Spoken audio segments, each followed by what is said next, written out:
plate. I spill my coffee again.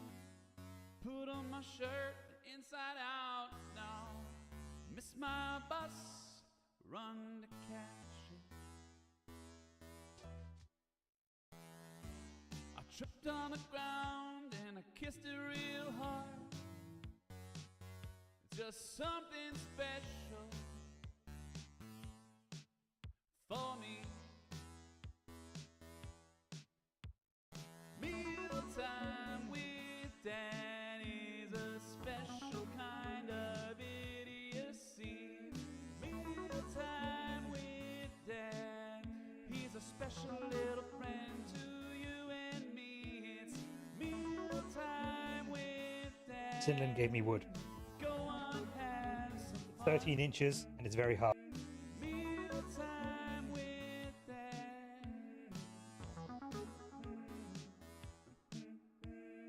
Mealtime with Dan is a special kind of idiocy.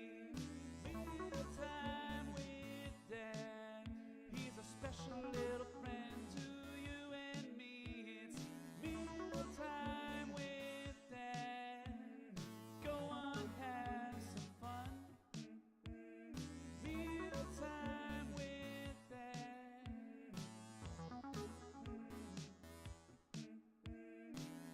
Sent a text to the wrong number. Told my boss I love you too. Tried to open a push door. That's just what I do. Microwave my fork at You're going sin. midnight.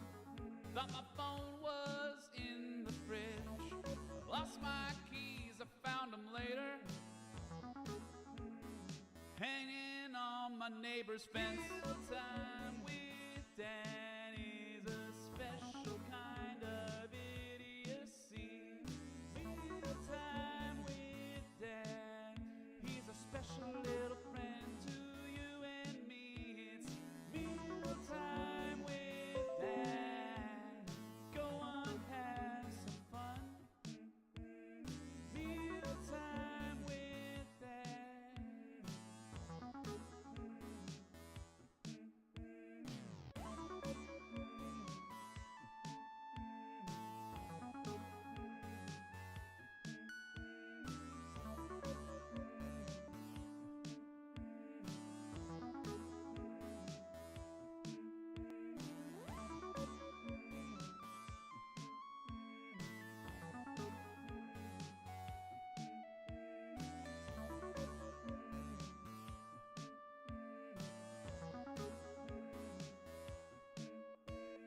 Every day brings new adventure. Mess it up that I create it somehow.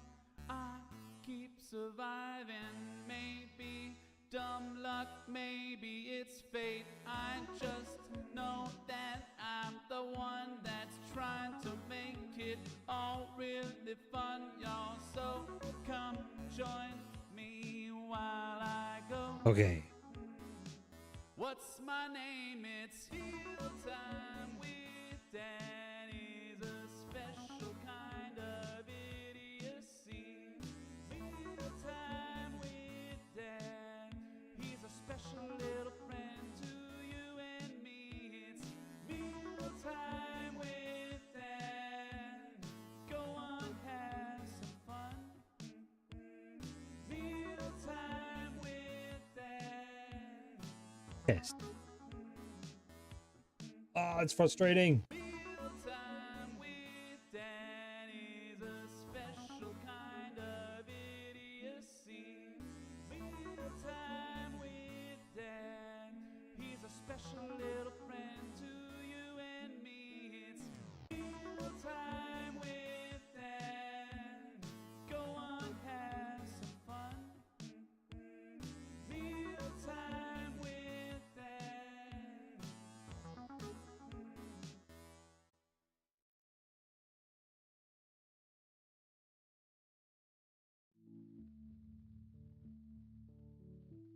Hello, everybody. It's me. Who's that? We're cooking. We're doing the thing. We're gonna have a good little time doing it. Today, we're stepping away from the published menu, and we're returning to the dish we were going to cook on Thursday, but we didn't. We're cooking up some Texan-inspired beef enchiladas with applewood smoked spice and Monterey Jack.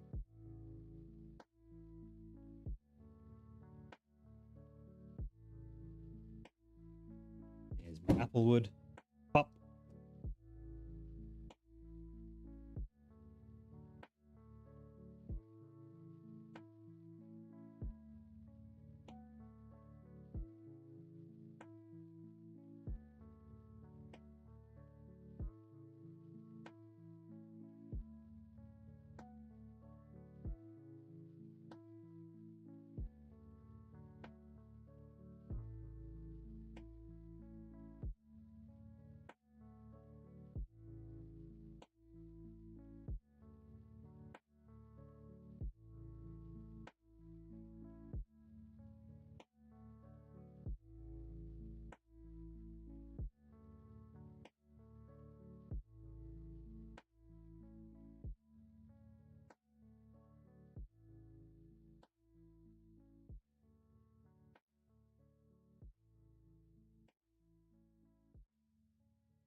Alright, let's get this started. We're going to start off by peeling a yellow onion and cutting it into half-inch pieces.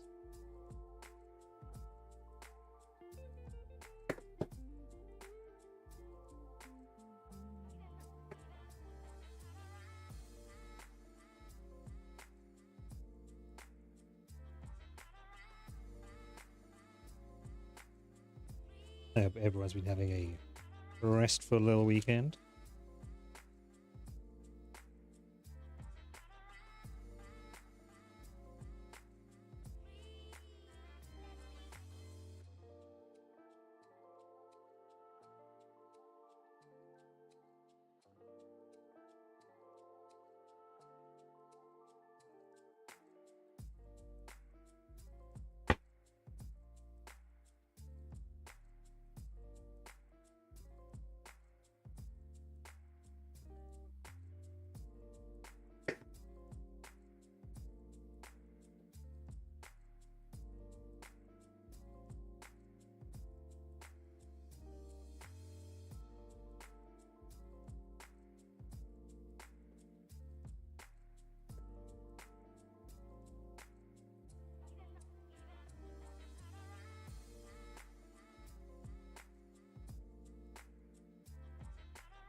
We're going to cut the pepper into 1/4 inch pieces.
Okay.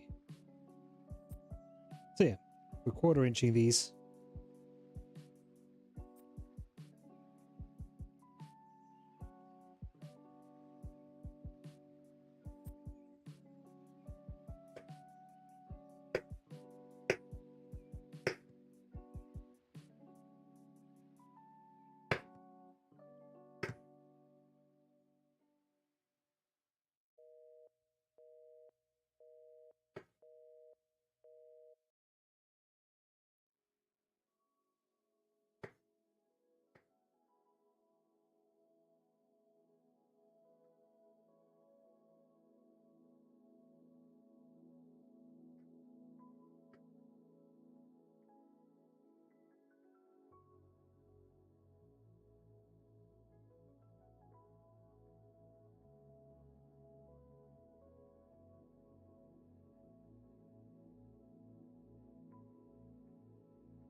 We're going to season these up with some salt and some pepper and a bit of oil.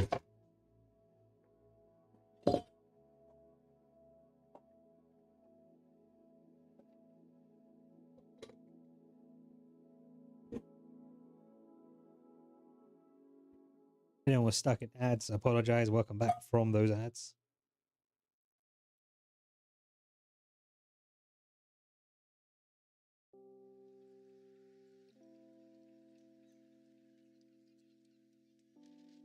Whether you're listening or watching the VOD, I hope you've had a wonderful weekend so far. Mine's been going pretty great. I got a speeding ticket yesterday. That sucked. But I got to see my son after 2 weeks. That's huge. Missed the little guy.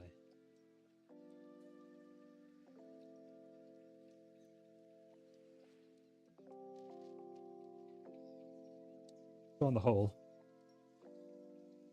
still a net positive.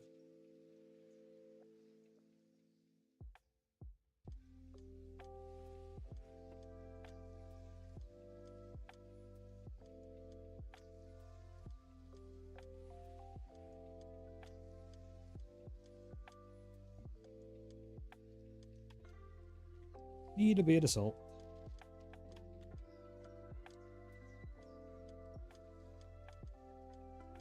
A little bit of avocado oil. I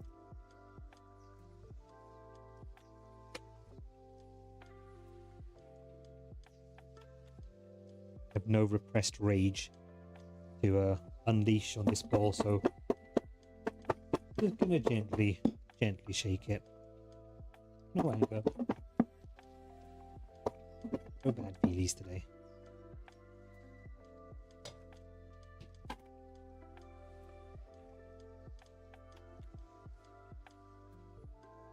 I'm gonna grab a baking dish. This is an 8x16, 8x8 baking dish.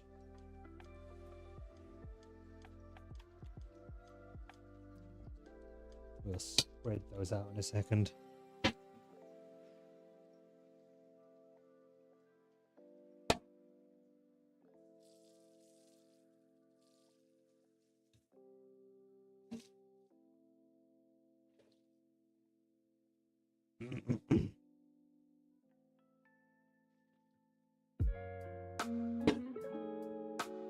What is this? Cinderlin coming in with 49 viewers. Happy streamiversary, Cinderlin.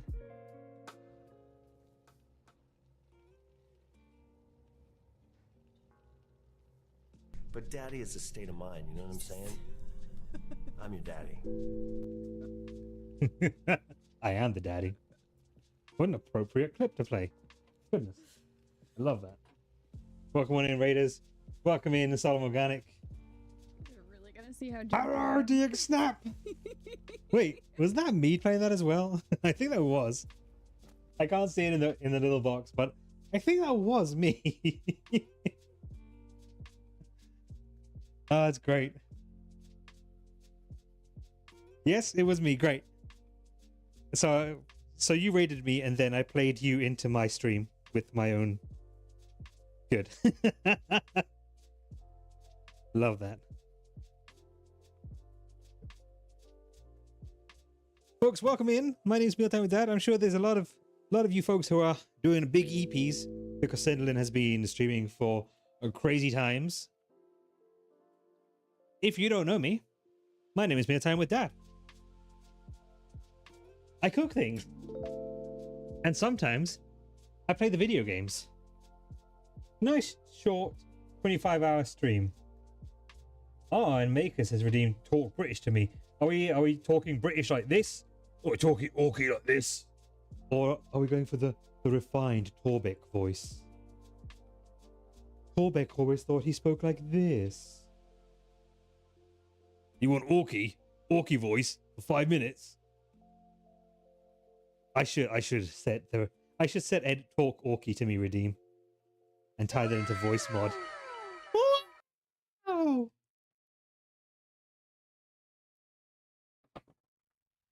All right, hold on. I gotta put a timer on before I start faffing around. DX Snap says, "I love food. I'm a master at making crunchy eggs." Solemn Organic, what's the first one? I'll go for the first one because I don't have my voice mod enabled. You broke your luck for the British, for the Raiders. I'll talk British shit. I'll talk British to you. All right, so we're in the middle of the oven. We're broiling our veg for 4 to 6 minutes till golden brown. Next up, we're gonna go that way, like this. That's the inside joke, Solemn, is that you can redeem Talk British to me, but I'm already talking British to you because that is my standard accent. But there are a couple of variants of that too. What the shit? I'm sorry, my webcam mount just broke.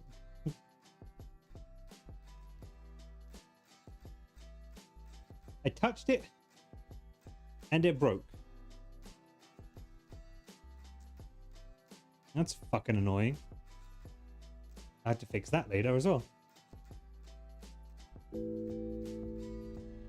Welcome in, Wicked _kitten_. I know I've seen you around before. How's it going?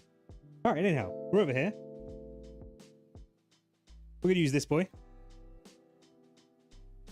I'm gonna get cooking.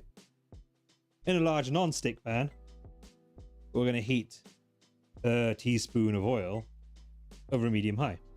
Now I don't measure my oil. I got one of these boys, which I can pour spray from.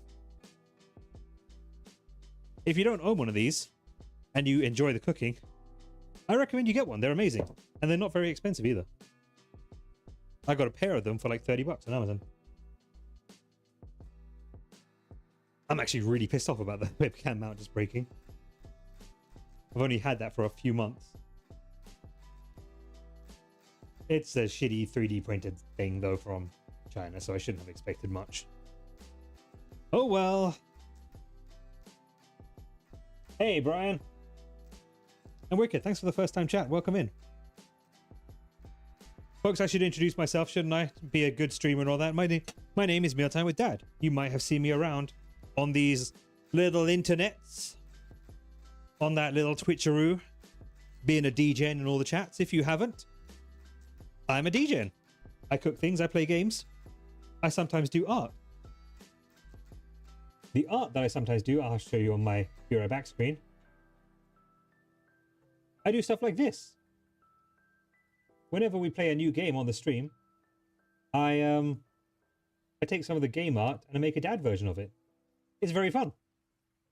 Here's my dad version of the Hades game art. Oh, it's too big to fit on this screen. Would you look at that?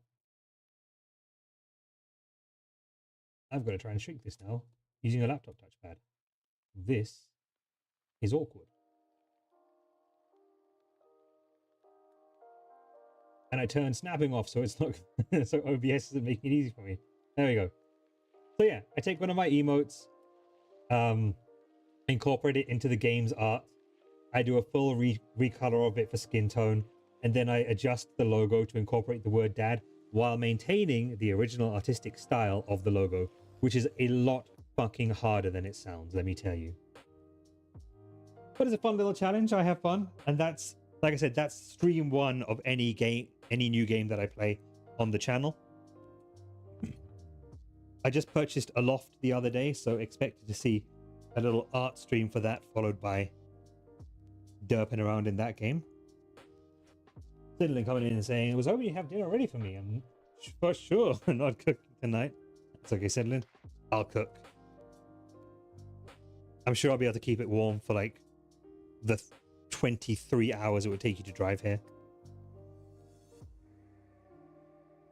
This spray thing is like $8.99 for a set of 2. There you go. Make sure it's not just a pouring one, because there are some that pour only, and some that pour and spray.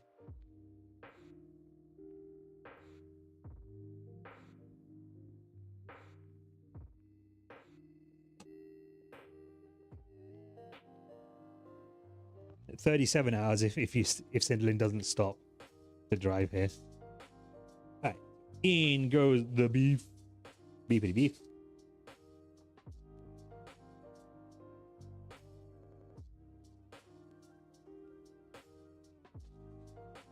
Yeah, let me lean in so you can hear that sizzle.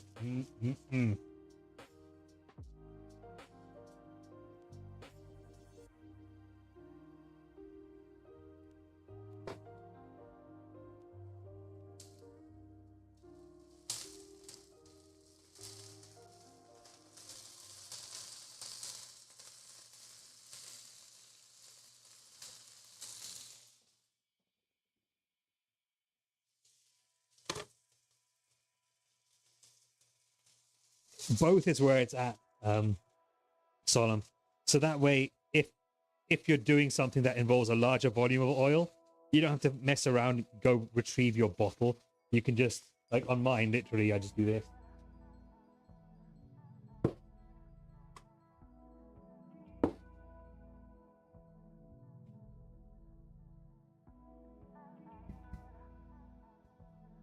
Okay, that beeping indicates that my vegetables are done broiling. Folks, for those of you who came in with the raid but didn't catch what I was saying, today we're cooking Texan-inspired beef enchiladas with applewood smoked spice and Monterey Jack cheese. If you want to see what I'm cooking up tomorrow or for the rest of the week, check out !Discord, where I publish the recipes or links to the recipes in advance of the week's streams. Speaking of streaming, my stream schedule is changing as of tomorrow to be a morning one. I haven't posted the details of that yet in Discord because I suck, but that is going to be happening.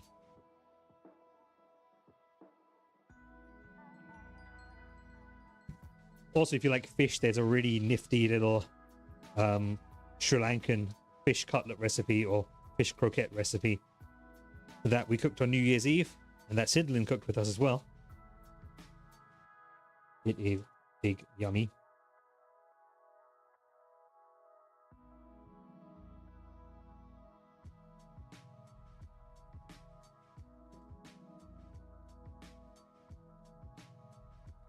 To go to my introduction anyway. So in addition to art, cooking, video games, we also are now doing live book reading. We are currently reading Magician by Raymond E. Feist, a high fantasy novel with magic and politics and intrigue. And it is book 1 of a 30-book series called The Rift War Cycle. So if you enjoy stories, you enjoy narratives, or you enjoy sus humor and the old British accent, consider throwing me a little follow. The humor here ranges from tongue-in-cheek to tongue-in-ass.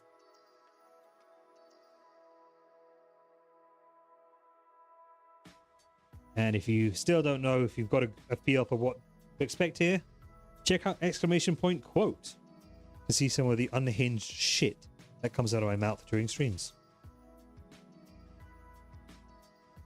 Then you've been online for a long fucking time, so if you have to raid and run, I totally get it. And honestly, I almost insist that you do. Please go take care of yourself.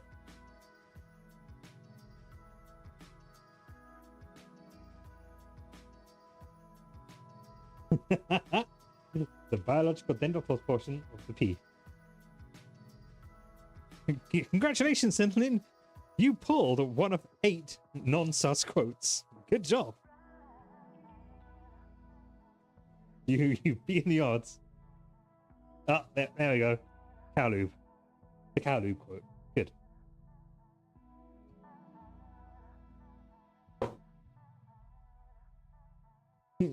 RNG is a whore. That's right. Then I apologize that I couldn't hang out in your stream today. You know the deal. I would have, but I hadn't seen Mealtime Jr. for 2 weeks, so it was all attention on him. There's a joke that just popped in my head. Well, don't be greedy, Solomon. Don't keep it to yourself.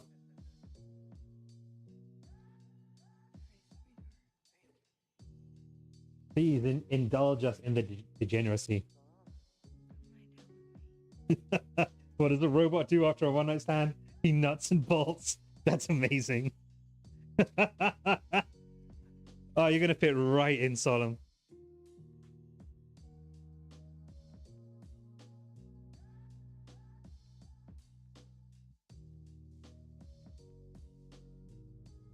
Hey, Solomon. What did the dad pirate say to his kid after he accidentally set fire to the ship?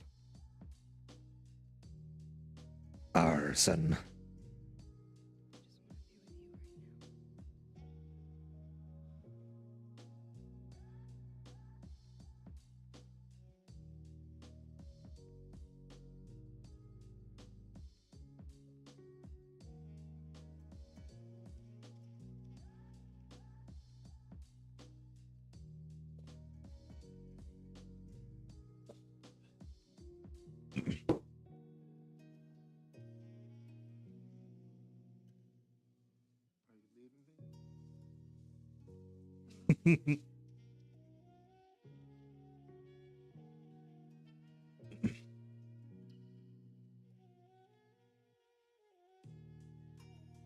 As an official card-carrying certified dad, I do love me a good dad joke.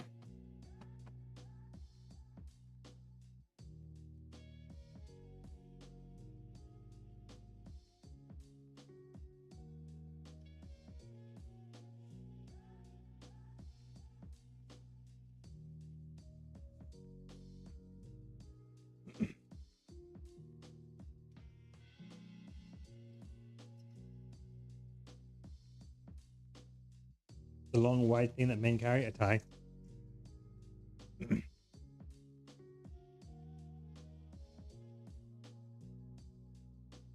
If you were wearing a necktie and you rolled up both pieces of it under your chin and let them drop at the same time, which one do you think would get there first?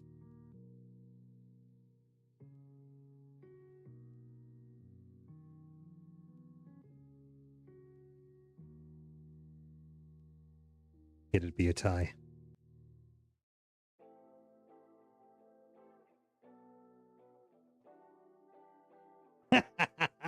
Got him.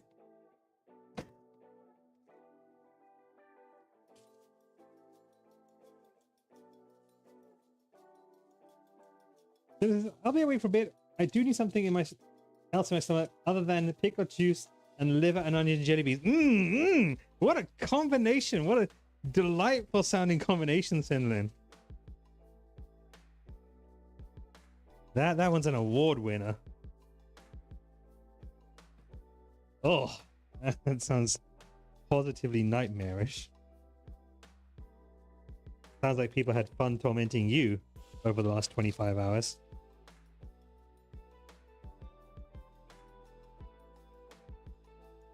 All right, so we're going to add this applewood smoked spice. Boop.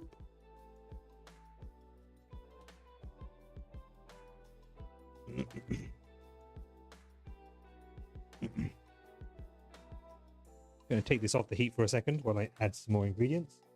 We're going to add some barbecue sauce.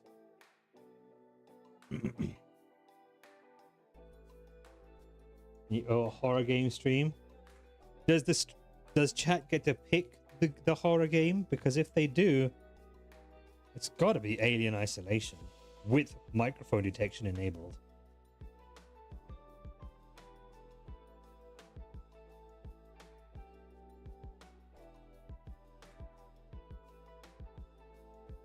There are a few things that are genuinely more fear-inducing than an adaptive AI that hunts you and has the ability to access your microphone.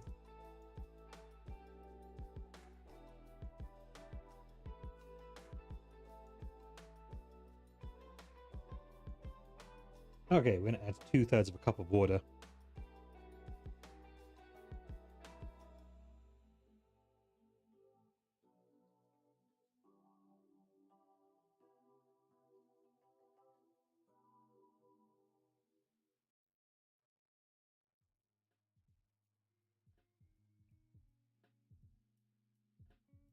We're going to bring that up to a simmer.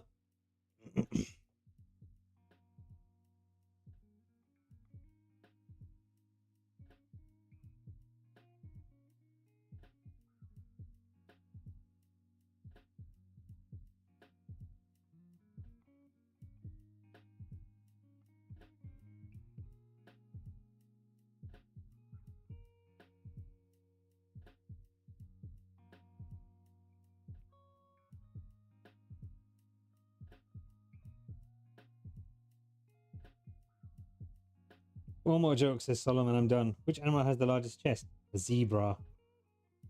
Hey, Solomon. Why was the mermaid picking up seashells? She outgrew her bee shells.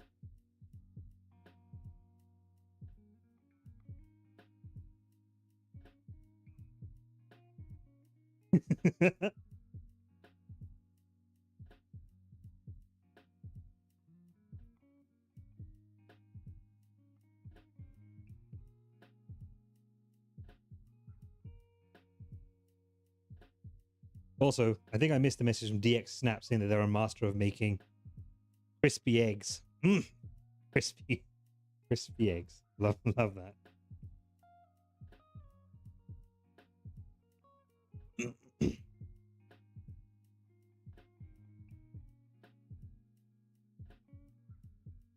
Not crispy, crunchy. Crunchy eggs. Lovely.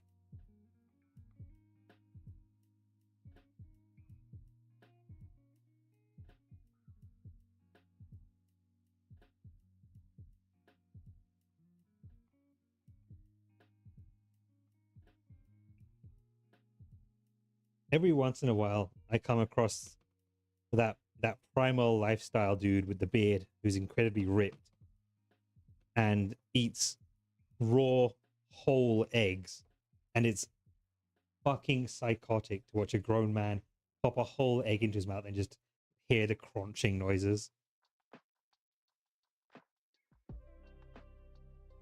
Raven Dramatic, how you doing?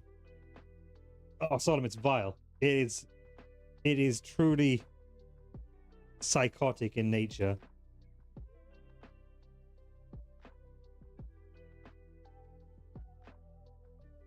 Raven, what are you having for dinner? Alright, let's add these vegetables.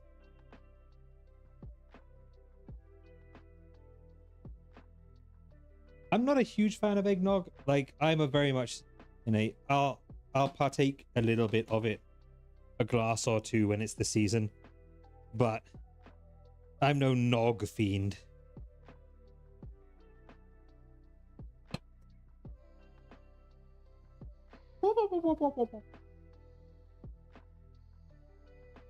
Wiener Zoidberg. Buttered noodles.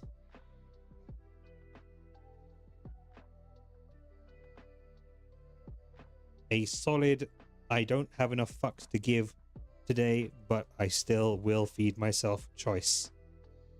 I applaud you for doing the thing. Which camera I'm on? This one. Good job. There.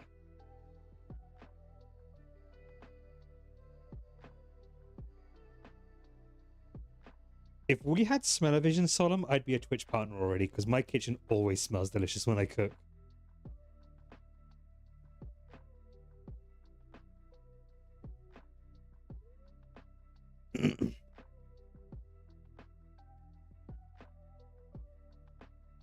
Unfortunately, we don't have smell-o-vision, so I'll have to achieve Twitch partner the old-fashioned way by begging people to watch my fucking streams consistently.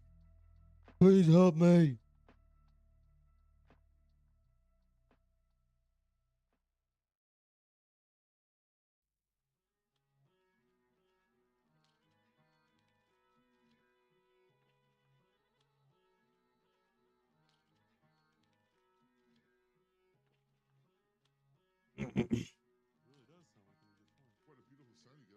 Without a church thing, had to babysit, didn't get a chance to eat. Hate to hear that. So for those that also didn't hear from the start of this stream, what I did this weekend was get a speeding ticket. So that sucks. That's $240 out of my pocket that I did not plan to have leave my pocket that way. Hey Solemn, are you stateside or are you in Canada? I can throw you a HelloFresh code. You can get like a box free.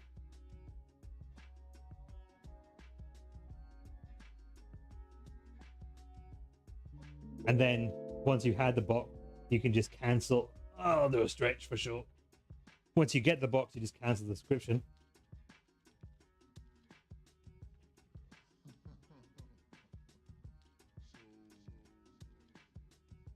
If you'd like, help you out at least a week's worth of groceries. And if you're only feeding yourself, the minimum meals is like a two person meal, so you get 10 meals out of a box.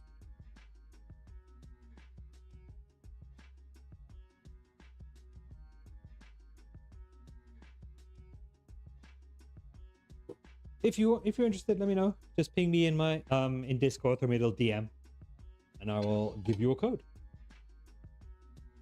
For people in Canada, I also have Chef's Plate codes. I think it's free. Even if you have to pay shipping, it's $10. $10 for 10 meals is fucking worth it, dude.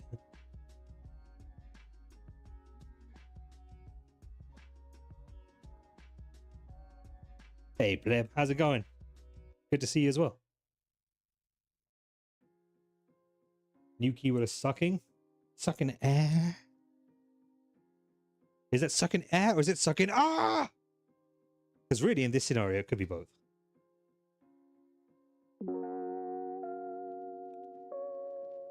Oh boy. Finland gifting 3 months of tier 1 to plebistocracy for her 113th gifted sub in the channel. I'll let that sink in. Thank you, Sinlin. Folks, stay hydrated. This is a big glass.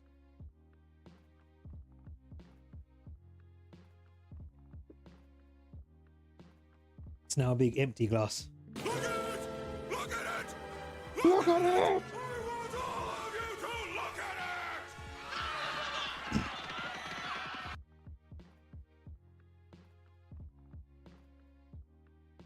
All right. Let's go over this way. Boop.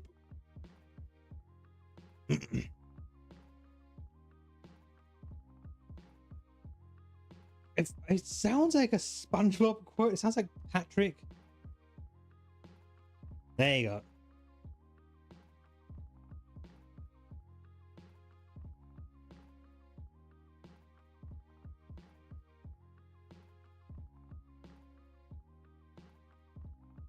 I'm a Patrick.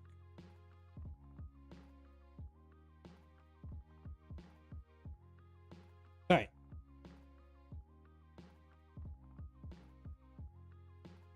So we're gonna get on with doing what everyone came here to see, which is me filling things, me giving things a good stuffing. Because when SpongeBob got ugly.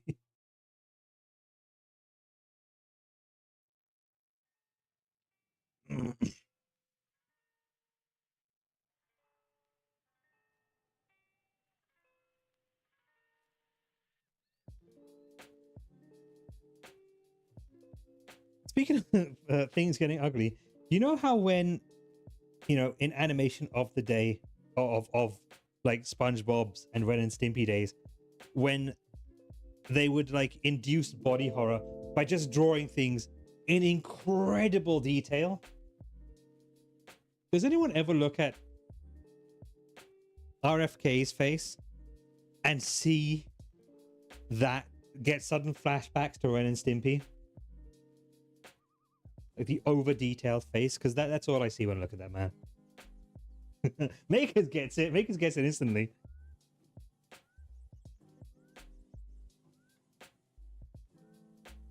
Citizen, suddenly I wish I was a tortilla.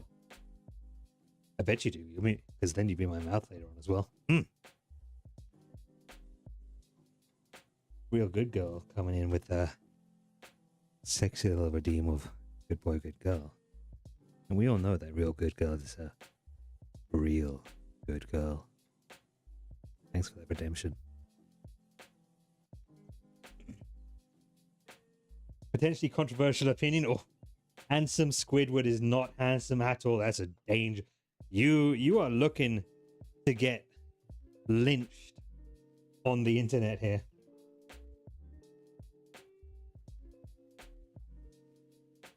He's handsome, like a weird-looking supermodel.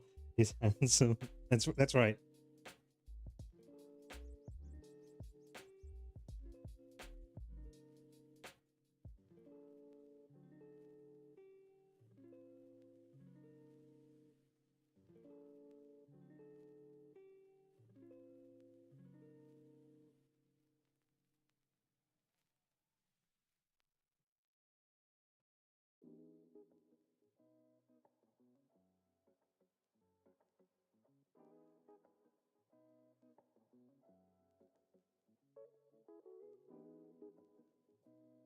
Ooh, my meat.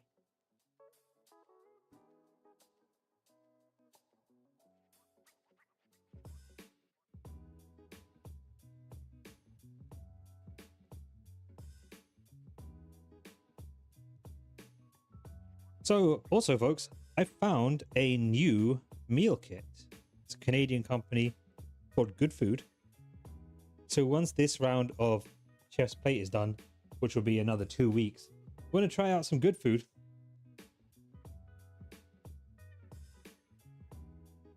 It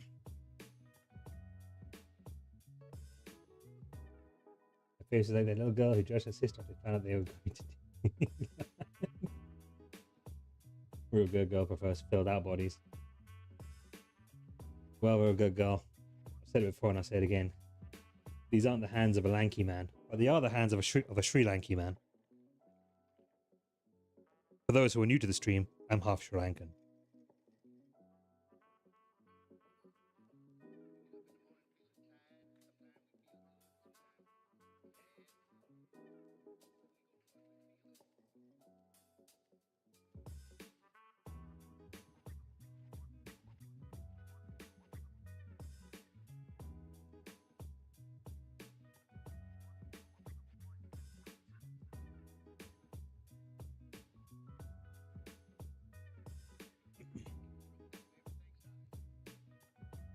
By the way, folks, if anyone is a streamer up in here please feel free to make yourself known. We got a good little crowd in here. It's a good opportunity to promote yourselves.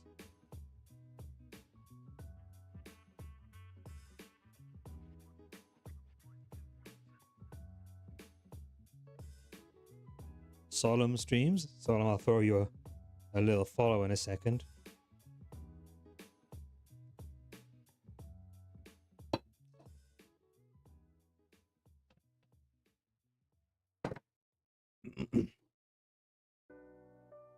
Oh, also, for those of you who have used Blurp in Cinderlin's stream, you may have seen one about my wood.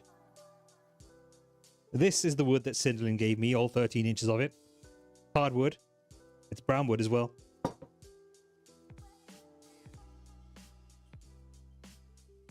And it's got my name on it right here, so you know it's mine.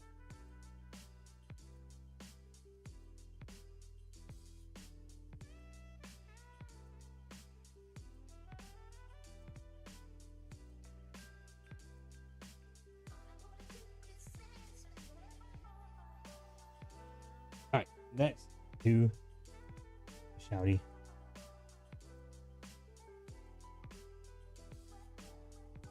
Let's see what Solemn Organic's on about.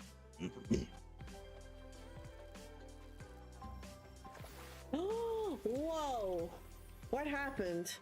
A fellow VTuber, my PN God. YouTuber type. Yes. Reject the flesh. Holy shit.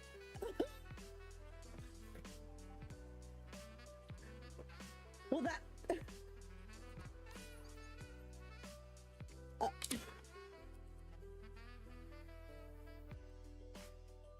So Solemn, I'm not sure. I don't know how much knowledge you have about VTubers, PNG tubers and the like, but what you're looking at here is actually a PNG tuber.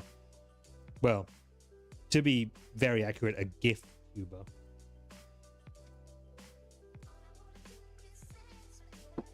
As I lack the funds for a fully rigged animated VTuber, that is a future venture I want to go down, but not till I get a more powerful computer and get myself a little more financially stable, because those things are fucking expensive.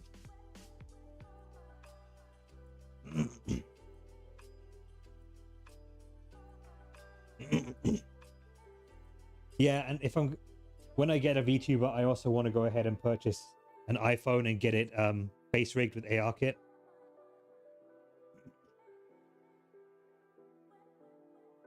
So really what that all translates to is I'm looking to drop probably $2,000 on a proper VTube setup. So that's not going to happen for probably a year or so.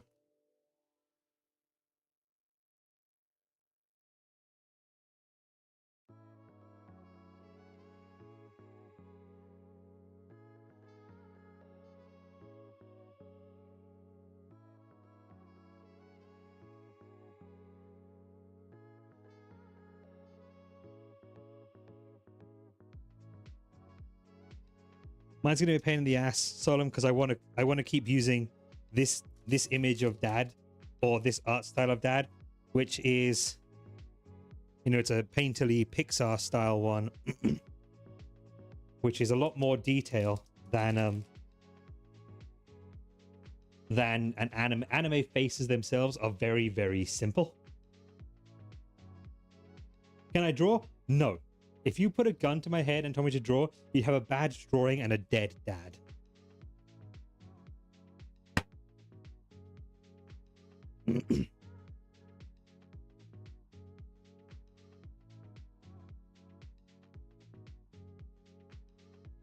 What I can do is edit things very well. I can do a lot of transformative art, as I showed with the little logo edits and the like. Also, did you change your Twitch name color?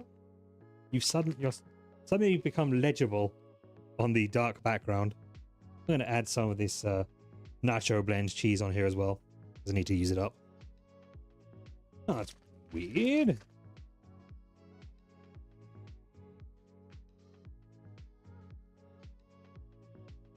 More cheese!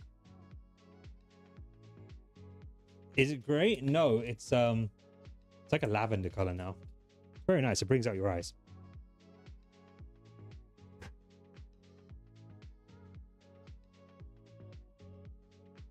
But before it was like a really deep purple, like I can't see shit against my dark background purple. So I do be liking it because now I can see who I'm talking to. All right, we're gonna go into the oven, middle shelf, under a broiler on high for 5 minutes. Midnight blue, aka impossible to read with a dark background, and because I'm not a psychotic person, I don't use light mode on anything.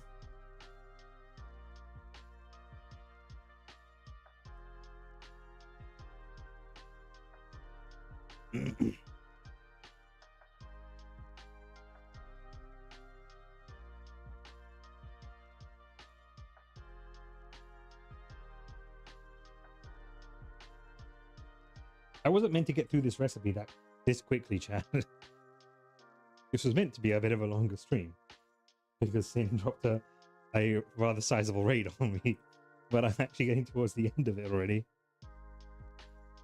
as far as cooking goes, which is fine. We can yap for a bit, or if you guys would like, we could do a little bit of story time. I don't have my library scene set up on this computer.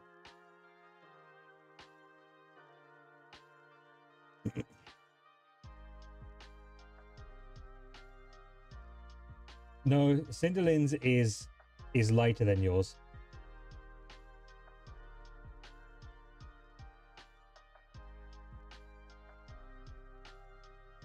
We can do story time.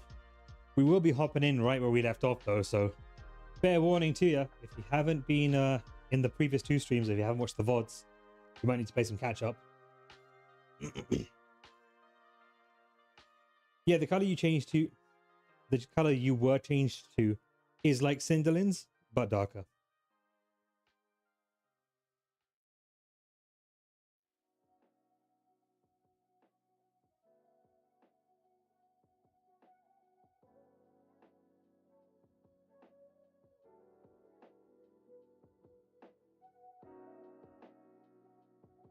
Hey, saying, should I show everyone special kind of idiocy? The Mealtime with Dad theme tune, provided by our friend Kratos. I played myself in on the stream, but the story, it is Magician by Raymond E. Feist. It is book 1 of 30. The 30 books make up a series called the Rift War Cycle.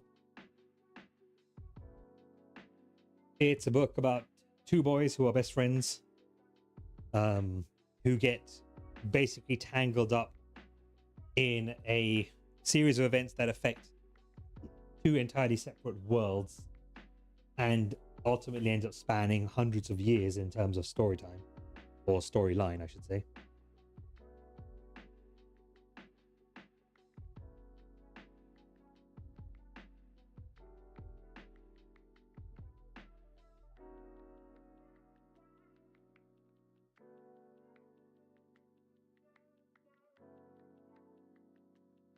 Isn't this showing up like it's straight on? That bothers me.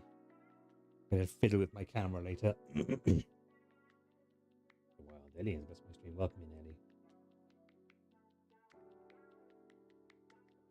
How's your week? Also, I forgot to ask, how is everyone's weekend going? And Solemn, I've been streaming now for 5 months. I think this is month 6. So yeah, we're about to hit the half a year mark. First stream was September 1st of last year.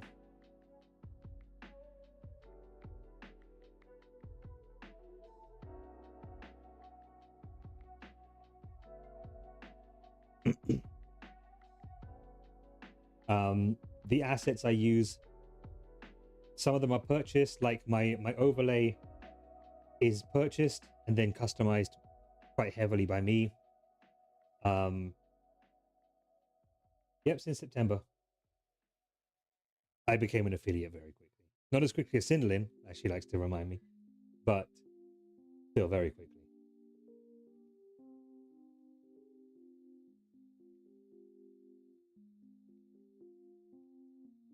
Five months. January's over now.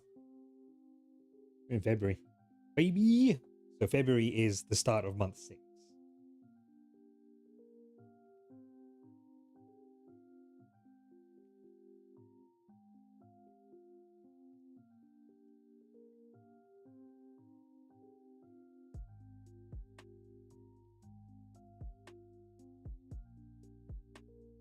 I said, Cinderlin, that you like to remind me every now and again that you reached affiliate faster than I did.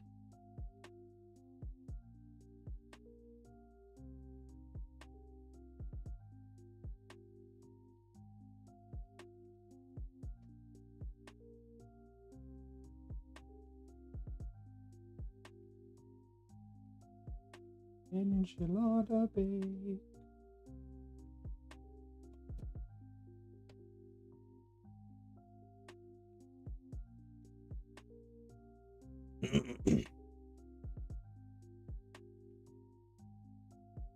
It may just be because you are literally everywhere on Twitch, everywhere I seem to go, even if it's new streams, you've somehow been there before me.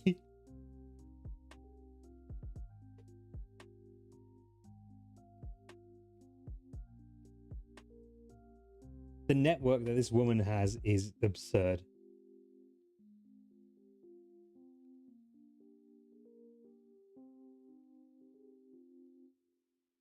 Because I have no life.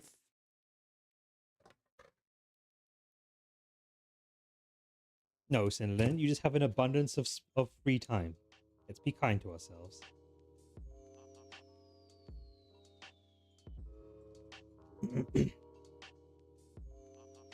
Yeah, Solomon, it took me 19 days. It took Cinderlin like something like 7 or 5. Like, it was fucking ludicrous. 7, there you go. It took her 7 days.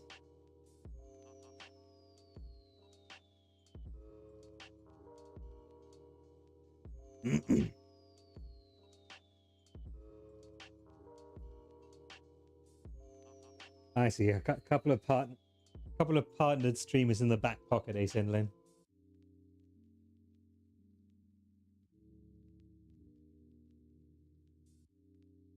Oh, I love Mocha Loco. Good people. I had a lot of help from D-Toma5, Darius. He helped me out hugely.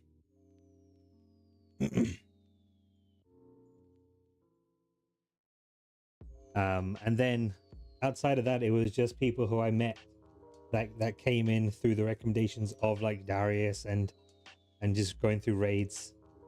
There's actually a little thank you section in the about section of this stream that lists the names of people that like helped me out, shouted me out, encouraged me to promote myself in their streams.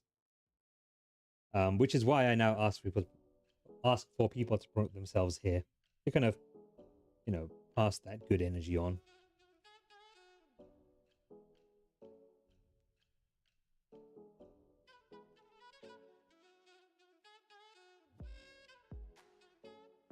Okay, how am I gonna do story time in my kitchen? Give me a second. I need to go grab my book and a chair. Okay.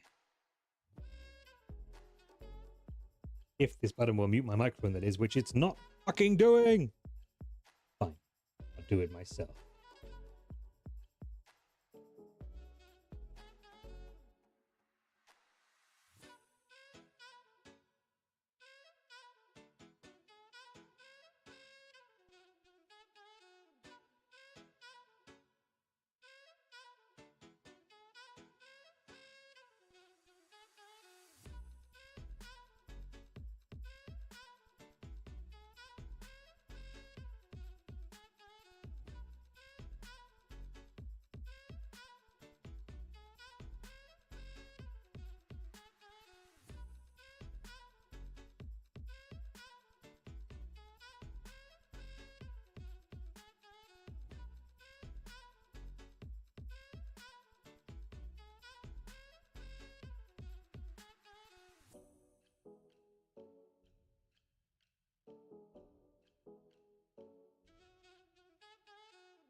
I muted my microphone in OBS, which doesn't actually mute the input, which is what ViadoTube is listening to.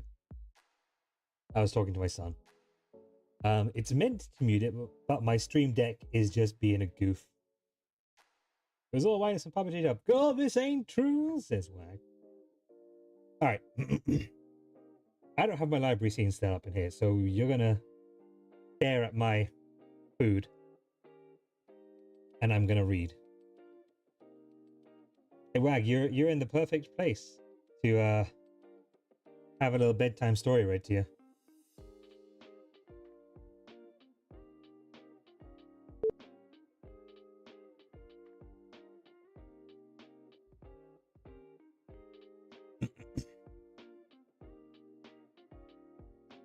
Get timed out?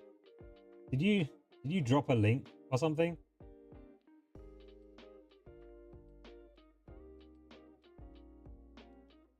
The hell?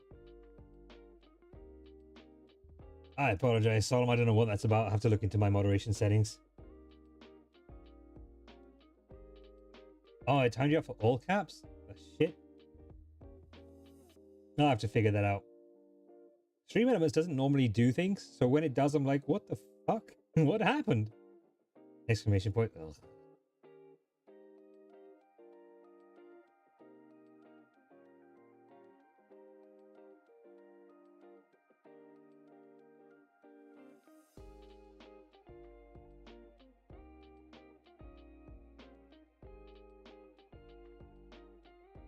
Alright, stream title has changed. Let's fire up the old Storytime playlist.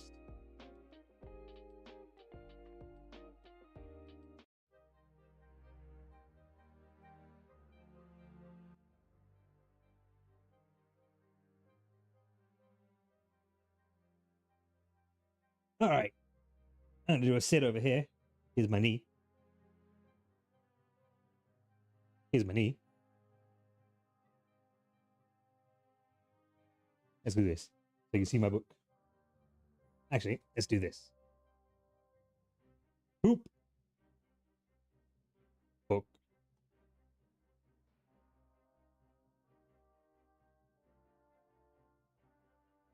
Chapter 7. Understanding. This music is not it. Not the vibe.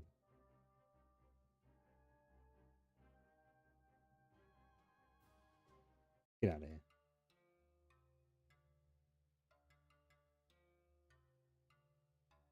But ads rolling in 5 minutes as well. There we go. Pug hurried across the courtyard. Princess Carleen had sent him a note asking him to meet her in her flower garden.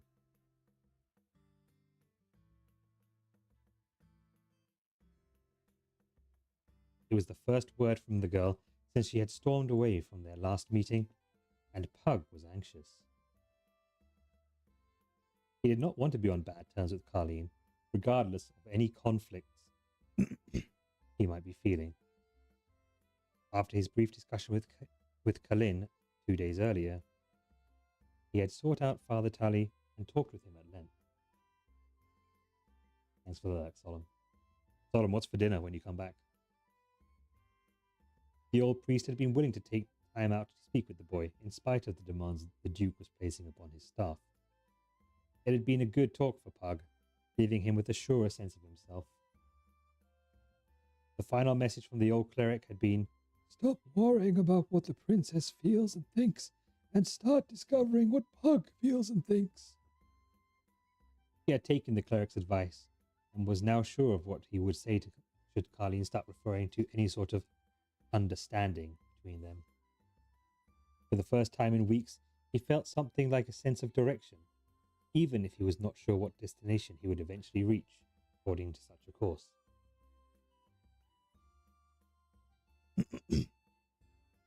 Reaching the princess's garden, he rounded a corner, then stopped, for instead of Carleen, Squire Roland stood by the steps. With a slight smile, Roland nodded. "Good day, Pug." "Good day, Roland." Pug looked around him. "Expecting someone?" said Roland, forcing a note of lightness that did little to hide a belligerent tone. He casually rested his left hand on the pommel of his sword. Apart from his sword, he was dressed as usual, in colourful breeches and a tunic of green and gold, with tall riding boots. Well, actually, I was expecting to see the princess, Pug said, with a small note of defiance in his manner. Roland feigned surprise. Really? Lady Glynis mentioned something about a note, but I had come to understand things were strained between the two of you. While Pug had tried to sympathize with Roland's situation over the last few days, his offhanded, superior attitude and chronic antagonism conspired to irritate Pug. Letting his exasperation get the better of him, he snapped. As one squire to another, Roland, let me put it this way. How things stand between Carleen and myself is none of your business. The Dark Tower series? No, this is Magician by Raymond E. Feist. This is the author's preferred edition of it. It's book 1 of the Rift War cycle, which is about 30 books in length. And we're going to be reading the whole dang thing here on this channel.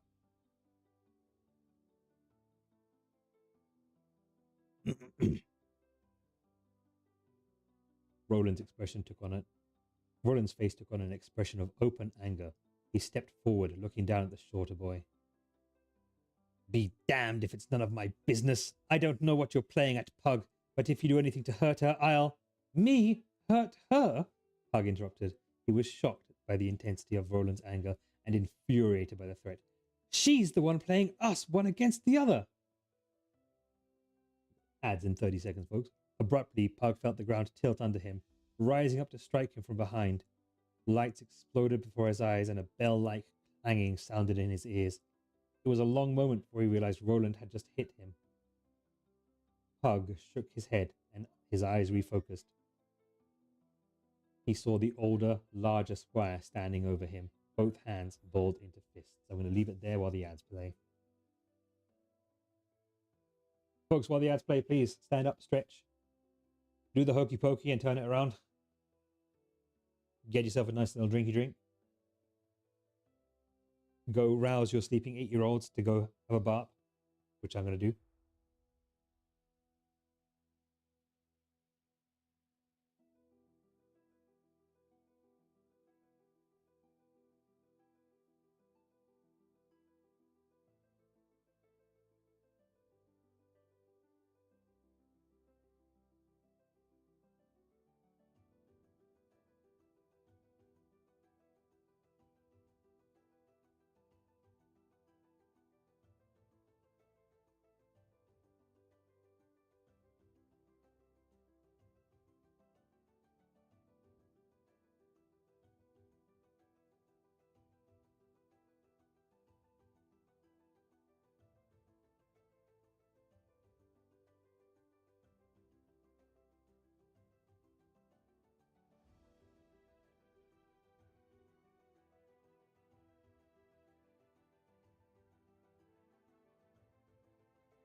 All right, we still got like another 90 seconds on ads here.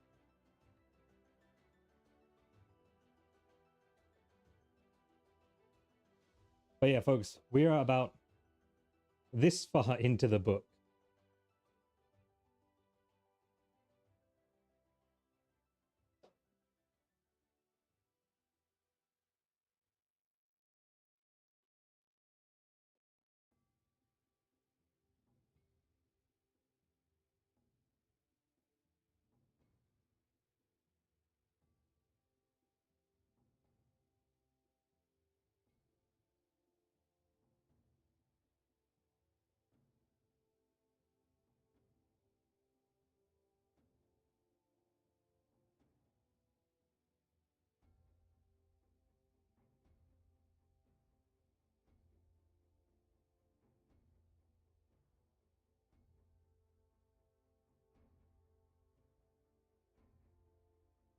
Looks like ads are just about done.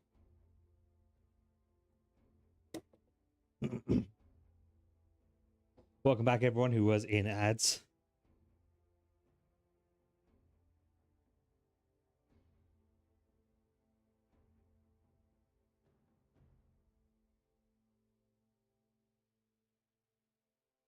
Let's get back into it, shall we?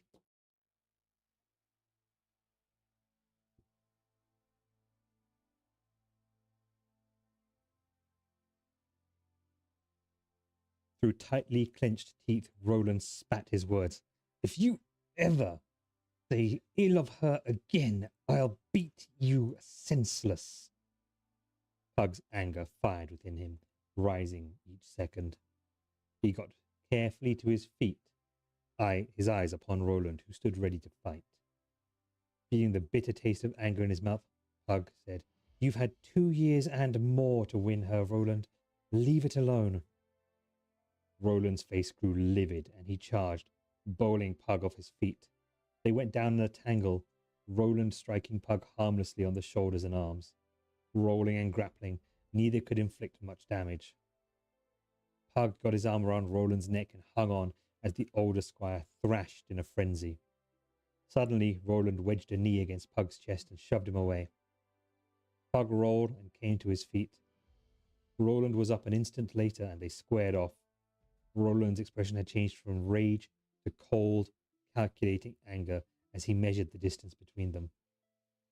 He advanced carefully, his left arm bent and extended, his right fist held ready before his face. Pug had no experience with this form of fighting called fist boxing, though he had seen it practiced for money in traveling shows. Roland had demonstrated on several occasions that he had more than a passing acquaintance with the sport. Pug sought to take the advantage and swung a wild roundhouse blow at Roland's head. Roland dodged back as Pug swung completely around, and the squire jumped forwards, his left hand snapping out, catching Pug on the cheek, rocking his head back with a stinging blow. Pug stumbled away, and Roland's right hand missed Pug's chin by a fraction.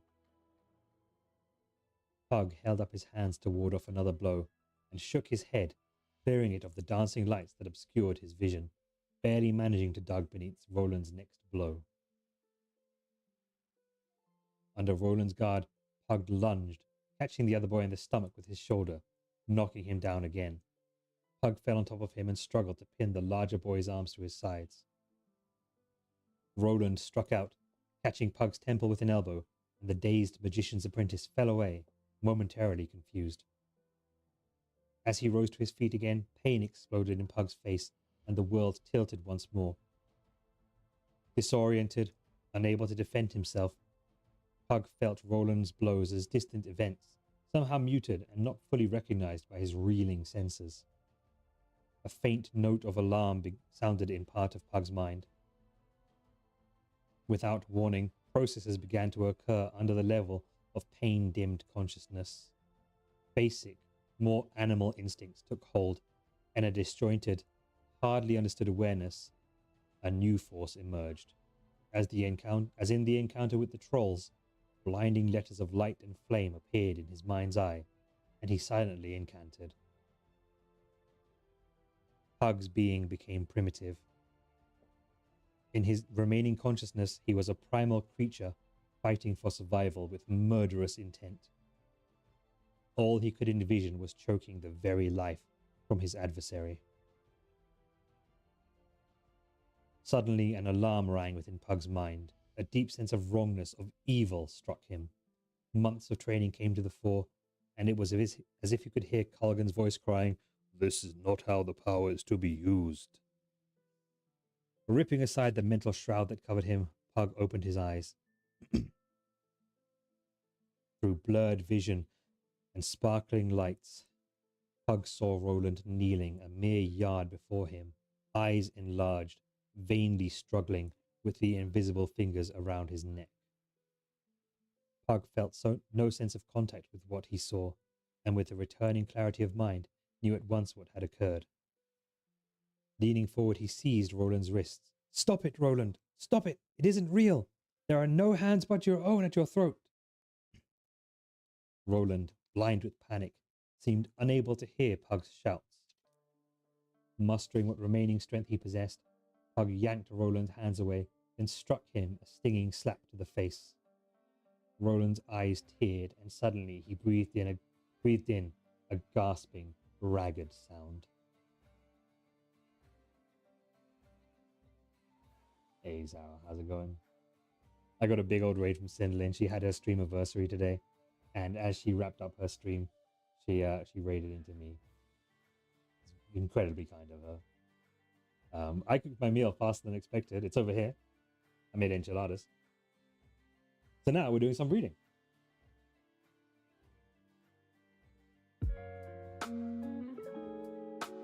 Miss Noxie coming in with 10. Everyone's visiting me today. Love it. How's it going, Noxie? That's basically how I feel always, so. How's your weekend going? How was your stream? What did you get up to? Thank you so much for the raid. Okay, I let this clip play out. What did you get up to this weekend and in your stream? Something's missing.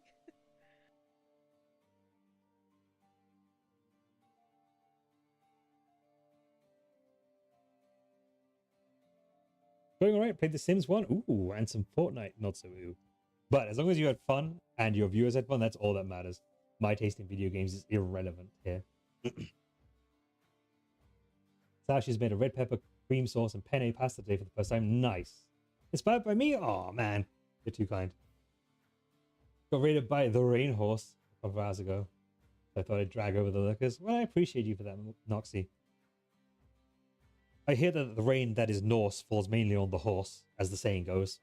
And by as the saying goes, I mean the bullshit I made up about 2 days ago and threw up in his chat. But yeah, we cooked enchiladas tonight. They're over here on this camera. Boop. And frankly, I didn't want to just end stream after literally an hour of cooking, especially with Cinderlyn's raid and now your raid. So I decided we would continue our Storytime with Dad series. We're reading Magician by Raymond D. Feist. This is the author's preferred edition, so a lot of content that was cut has now been re-added to the book. So we're reading that. This is book 1 of a 30-book series called The Rift War Cycle, and we're going to read every single one of those books on stream.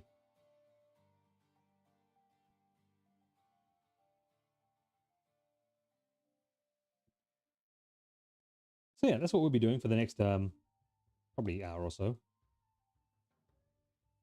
And then we're going to feed dinner to Mealtime Junior. And then we're going to take him over to his mum's house. Folks, for those of you coming in for the first time, Main4321, thank you so much for the follow and for pushing me over my follow goal. And now 370. Thank you so much. Welcome to Dad's Degens. Raiders, my name is Mealtime with Dad. I'm a 36-year-old streamer from Alberta, Canada, originally from England. Noxie, if you need to raid and run, I totally get it. I appreciate you for stopping by. What's for dinner? Before you go.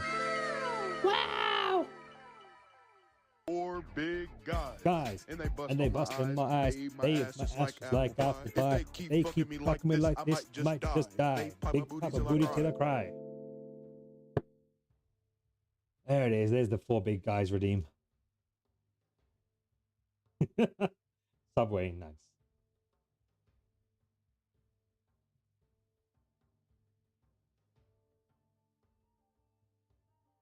You enjoyed the book and listened to the audiobook of it? Nice.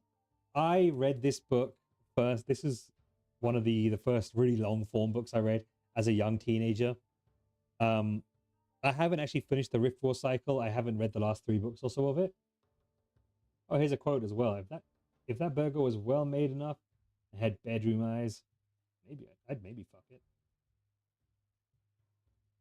Accurate then, accurate now.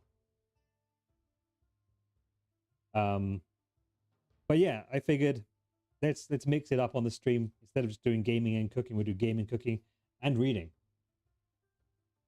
A lot of my viewers come from the United States, and I know you guys struggle with that stuff, so I can read the books so you guys don't have to. Massive unfollow storm occurs.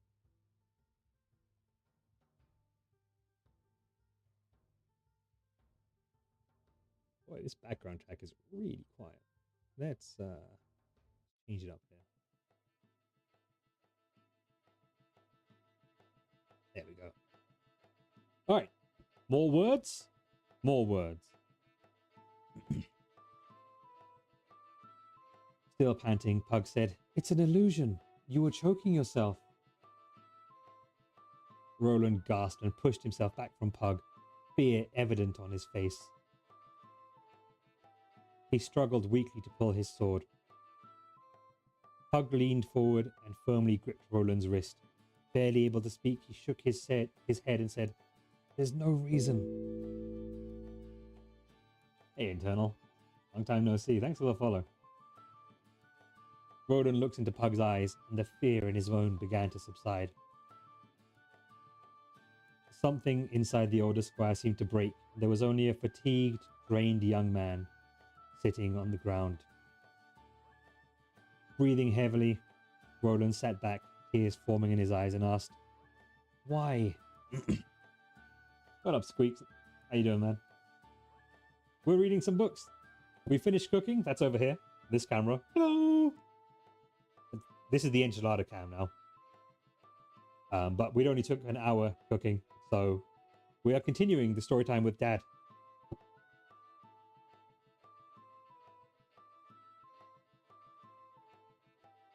Pug's own fatigue made him lean back, supporting himself on his hands. He studied the handsome young face before him, twisted by doubt. "Because you are under a spell more compelling than any I could fashion." He looked Roland in the eyes. "You truly love her, don't you?" The last vestige of Roland's anger slowly evaporated, and his eyes showed some slight fear remaining. But Pug saw deep pain and anguish as a tear fell to his cheek. His shoulders slumped, and he nodded, his breath ragged as he tried to speak. For a moment he was on the verge of crying, but he fought off his pain and regained his poise. Taking a deep breath, Roland wiped away the tears and took another deep breath. He looked directly at Pug and then guardedly asked, "And you?" One second, chat.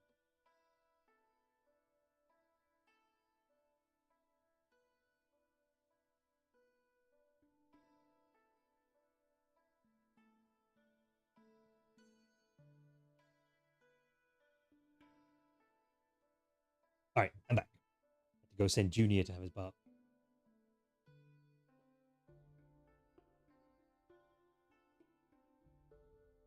Pug sprawled on the ground. "Can you have your bath, please, buddy?"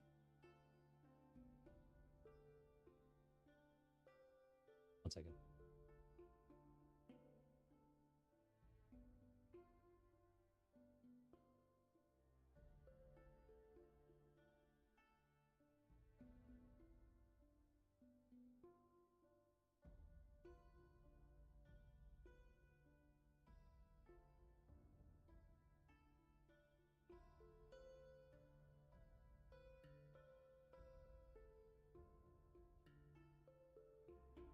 Finland did 25 hours and dropped everyone off at the best dinner and show spot on Twitch. Sinlin, you're too kind.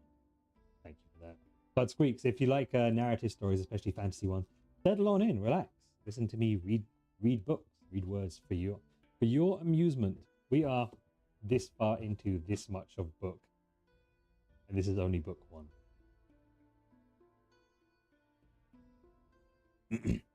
Pug sprawled on the ground, feeling some strength returning.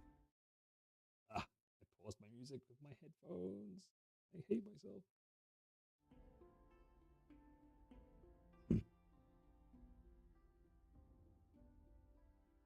I'm not sure. She makes me doubt myself. I don't know. Sometimes I think of no one else, and other times I wish I was far away from her as I could be. Roland indicated understanding, the last residue of fear draining away. Where she's concerned, I don't have a whit of wit. Pug giggled.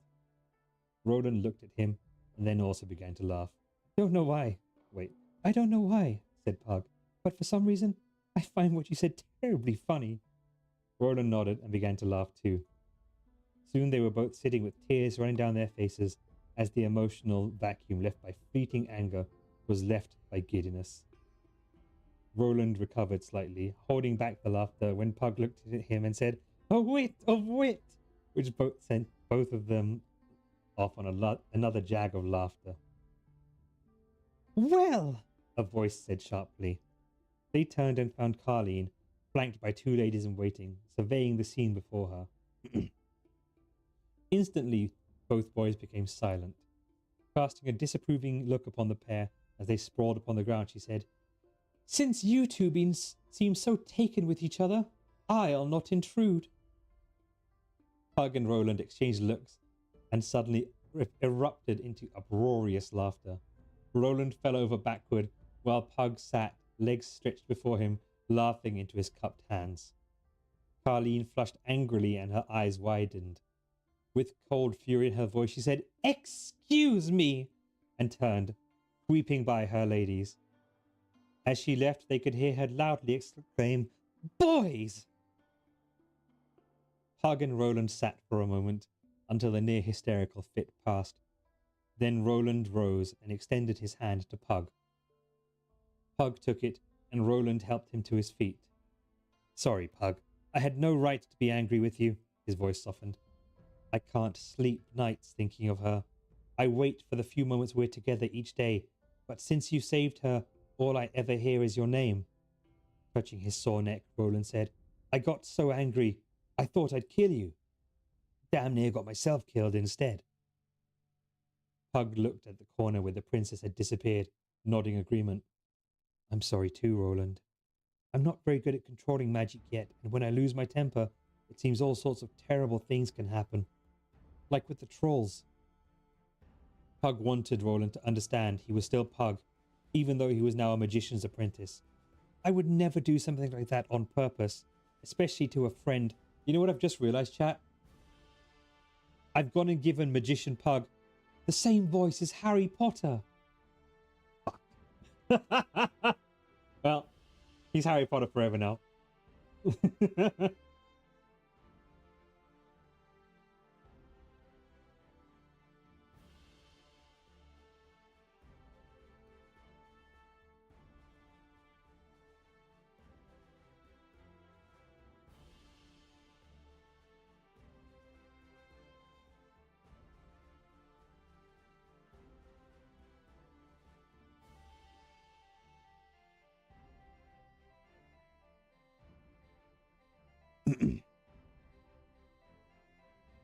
Roland studies Pug's face for a moment and grinned, half wryly, half apologetically. "I understand. I acted badly. You were right. She's only setting us one against the other. I'm the fool. It's you she cares for." Pug seemed to wilt. "Believe me, Roland, I'm not so sure I'm to be envied." Roland's grin widened. "She's a strong-willed girl, that's clear." Caught halfway between an open display of self-pity and mock bravado, Roland selected mock bravado. Pug shook his head. "What's to be done, Roland?" Roland looked surprised, then laughed loudly. Don't look to me for any advice, Pug. I dance to her tune more than any. But there are as many changes in a young girl's heart as in the fickle winds, as the old saying goes. I'll not blame you for Carlene's actions. He winked at Pug conspiratorially. Still, you won't mind if I keep an eye out for the change in the weather. Pug laughed in spite of his exhaustion. I thought you seemed a little too gracious in your concessions. A thoughtful look came over his face. You know, it would be simpler, not better, but simpler, if she'd ignore me forever, Roland. I don't know what to think about all this. I've got my apprenticeship to complete. Someday I'll have estates to manage. Then there's this business with the Serrani. It's all come so quickly. I don't know what to do. Roland regarded Pug with some sympathy. He put his hand upon the younger boy's shoulder. I forget this business of being apprentice and noble is all rather new to you. Still, I can't say I've given too much time to such weighty considerations myself, even though my lot was decided before I was born. This worrying about the future is a dry sort of work. I think it would be benefited by a mug of strong ale. Feeling his aches and bruises, Pug nodded in agreement. Would that we could, but Megar will be of a different mind, I'm afraid. Roland placed his finger alongside his nose. We shan't let the master cook smell us out then. Come on, I know a place where the boards of that ale shed are loose. We can quaff a cup or two in private. Private and private. Roland began to walk away, but Pug halted him by saying, Roland, I'm sorry we came to blows. Roland stopped, studied Pug a moment, and grinned. And I. He extended his hand. A piece. Pug gripped it. A piece. They turned the corner, leaving the princess's garden behind, then stopped.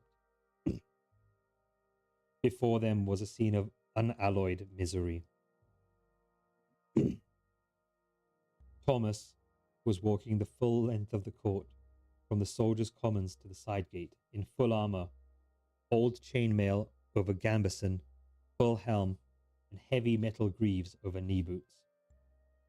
On one arm he bore a heater shield, and in the other hand he held a heavy spear, 12 feet long and iron tipped, which bore down cruelly upon his right shoulder. It also gave him a comic appearance, as it caused him to lean a little to the right and wobble slightly as he struggled to keep it balanced while he marched. The sergeant of the Duke's Guard stood counting out cadence for him. Pug knew the sergeant, a tall, friendly man named Garden. He was Keshian by ancestry, evident in his dark skin. His white teeth split his dark, nappy beard in a grin at the sight of Pug and Roland. He stood nearly as broad in the shoulders as Meacham, with the same loose-gaited movement of a hunter or fighter. 1 second, chat. My son's calling for me.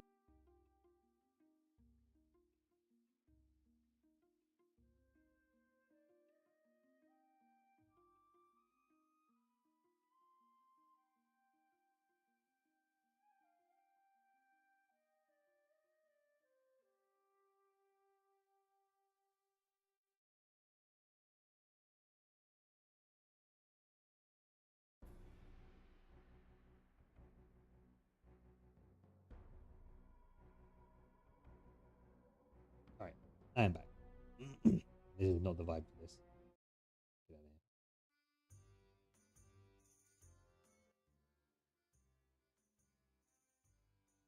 of here.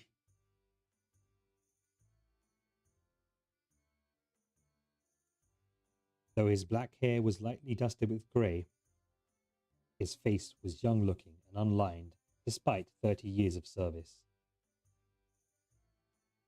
With a wink at Pug and Roland, he barked, "Halt!" and Thomas stopped in his tracks. As Pug and Roland closed the distance between them, Garden snapped, "Right turn!" Thomas obeyed. "Members of the court approaching! Present arms!" Thomas extended his right arm, and his spear dipped in salute. He let the tip drop slightly too low and nearly broke from attention to pull it back. Pug and Roland came up to stand next to Garden, and the large soldier gave them a casual salute and a warm smile. "Good day, squires." He turned to Thomas for a moment. "Shoulder arms! March! Post! March!" Thomas set off, marching post assigned to him. In this case, the length of the yard before the soldiers' commons. With a laugh, Roland said, "What's this? Special drills?" Garden stood with one hand on his sword, the other pointed at Thomas.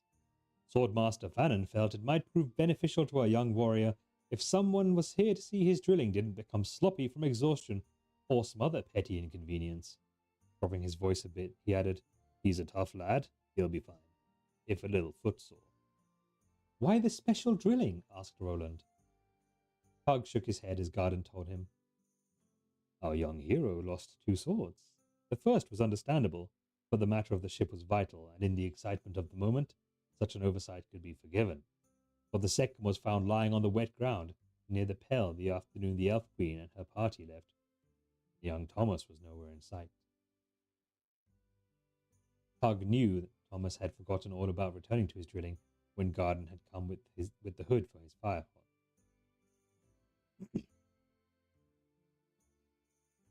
Thomas reached the end of his appointed route, did an about-face, and began his return. Garden regarded the 2 bruised and dirtied boys and said, "What have you 2 young gentlemen been up to?" Roland cleared his throat in a theatrical fashion and said, I was giving Pug a fist boxing lesson." Garden reached out and took Pug's chin in his hand, turning the boy's face for inspection. Evaluating the damage, he said, "Roland, remind me to never ask you to instruct my men in swordplay. We couldn't withstand the casualty rate." Releasing his hold upon Pug's face, he said, "You'll have a beautiful eye in the morning, squire." Changing the topic, Pug said, "How are your sons, Garden?" "Well enough, Pug. They'll learn their craft and dream of making themselves rich, save for the youngest, Faxon, who's still intent on becoming a soldier next choosing. The rest are becoming expert cartwrights under my brother Jehil's tutelage." He smiled sadly. "With only Faxon at home, the house is very empty, though my wife seems glad for the peace." Then he grinned, an infectious smile that rarely could be viewed and not answered. "Still, won't be long before the elder boys marry, and then there'll be grandchildren on afoot, and plenty of merry and noise again from time to time." As Thomas drew near, Pug asked, "May I speak with the condemned?" Garden laughed, stroking his beard. "I guess I might look the other way for a moment, but be brief, squire." Pug left Garden talking with Roland and fell into step beside Thomas as he passed on the way to the opposite side of the court. "How goes it?" Pug asked. Out of the side of his mouth, Thomas said, "Oh, just fine. 2 more hours of this, and I'll be ready for burial." "Can't you rest?" "On the half hour, I get 5 minutes to stand at attention." He reached the terminus of his post and did a reasonably sharp about-face, then resumed walking back towards Garden and Roland. "After the firepot cover was finished, I came back to the Pell and found the sword missing. I thought my heart would stop. I looked everywhere. I almost thrashed Rolf, thinking he'd hidden it to spite me. When I returned to the commons, Bannon was sitting on my bunk, oiling down the blade. I thought the other soldiers would hurt themselves holding in the laughter when he said, 'If you judge yourself skilled enough with the sword, perhaps you care to spend your time learning the proper way to walk post with a pole arm.' All day walk in punishment," he added woefully. "I'll die." They passed Roland and Garden, and Pug struggled to feel sympathy. Like the others, he found the situation comical. Hiding his amusement, he lowered his voice to a conspiratorial tone and said, I'd better get along. Should the swordmaster come along, he might tack on an extra day's marching." Thomas groaned at the thought. "Gods preserve me. Get away, Pug." Pug whispered, "When you're done, join us in the ale shed if you're able." Pug left Thomas's side and rejoined Garden and Roland. To the sergeant, he said, "Thank you, Garden." "You're welcome, Pug. Our young knight in the making will be fine, though he feels set upon now. He also chafes at having an audience. 1 second, chat.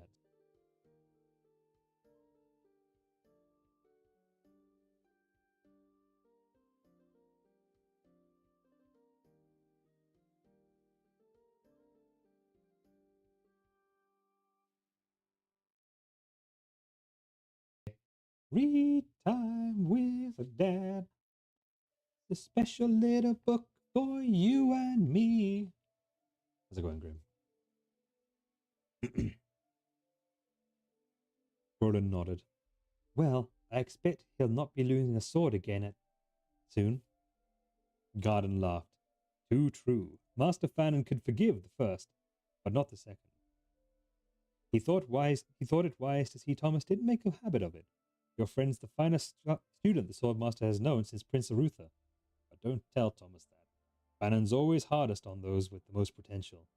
Well, good day to you both, squires. And boys, they paused.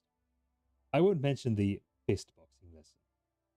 They thanked the sergeant for his discretion and walked towards the ale shed, with the measured cadence of Garden's voice filling the court.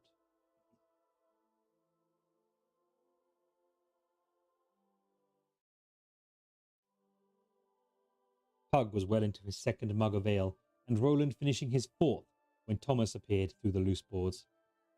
Dirty and sweating, he was rid of his armour and weapons.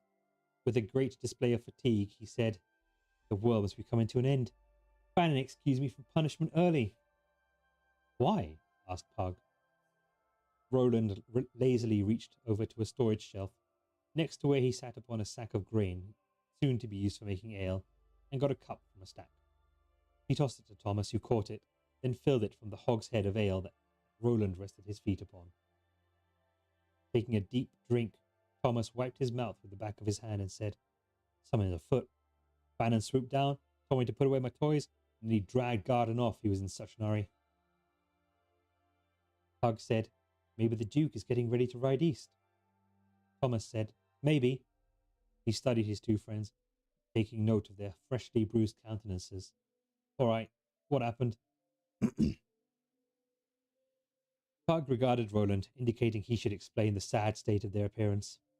Roland gave Thomas a lopsided grin and said, We had a practice bout in preparation for the Duke's fist-boxing tourney.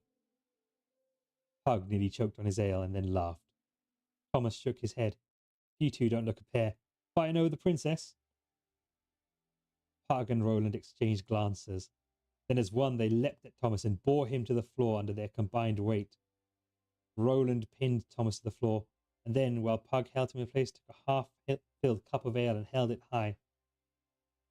With mock solemnity, Roland said, I hereby anoint thee Thomas, first seer of Crydy. So saying, he poured the contents of the cup over the struggling boy's face. Pug belched and then said, As do I. He poured what was remaining in his cup over his friend. Thomas spat ale, laughing as he said, Right, I was right. Struggling against the weight upon him, he said, Now get off, or need I remind you, Roland, of who gave you that last bloody nose? Roland moved off very slowly, intoxicated dignity forcing him to move with glacial precision. Quite right. Turning toward Pug, who also had roll of Thomas, he said, Still, it must be made clear that at the time, the only reason Thomas managed to bloody my nose is that during our fight, he had an unfair advantage. Pug looked at Roland through bleary eyes and said, What unfair advantage? Roland put his finger to his lips, indicating secrecy, and said, He was winning. Roland collapsed back into the grain sack, and Pug and Thomas dissolved into laughter. Pug found the remark so funny he couldn't stop, and hearing Thomas's laughter only caused his own to redouble. At last he sat up gasping, with his sides hurting. Catching his breath, Pug said, I missed that set too. I was doing something else, but I don't remember what. You were down in the village learning to mend nets, if I remember rightly, When Roland first came in, damn it, wrong voice. You were down in the village learning to mend nets, if I remember rightly, when Roland came first here from Toulon. With a crooked grin, Roland said, I got into an argument with someone or another. Do you remember who? Thomas shook his head no. Anyway, I got into an argument and Thomas came over and tried to break it up. I couldn't believe this skinny boy. Thomas began to voice an objection, but Roland cut him off, holding a finger upright and wiggling it. Yes, you were.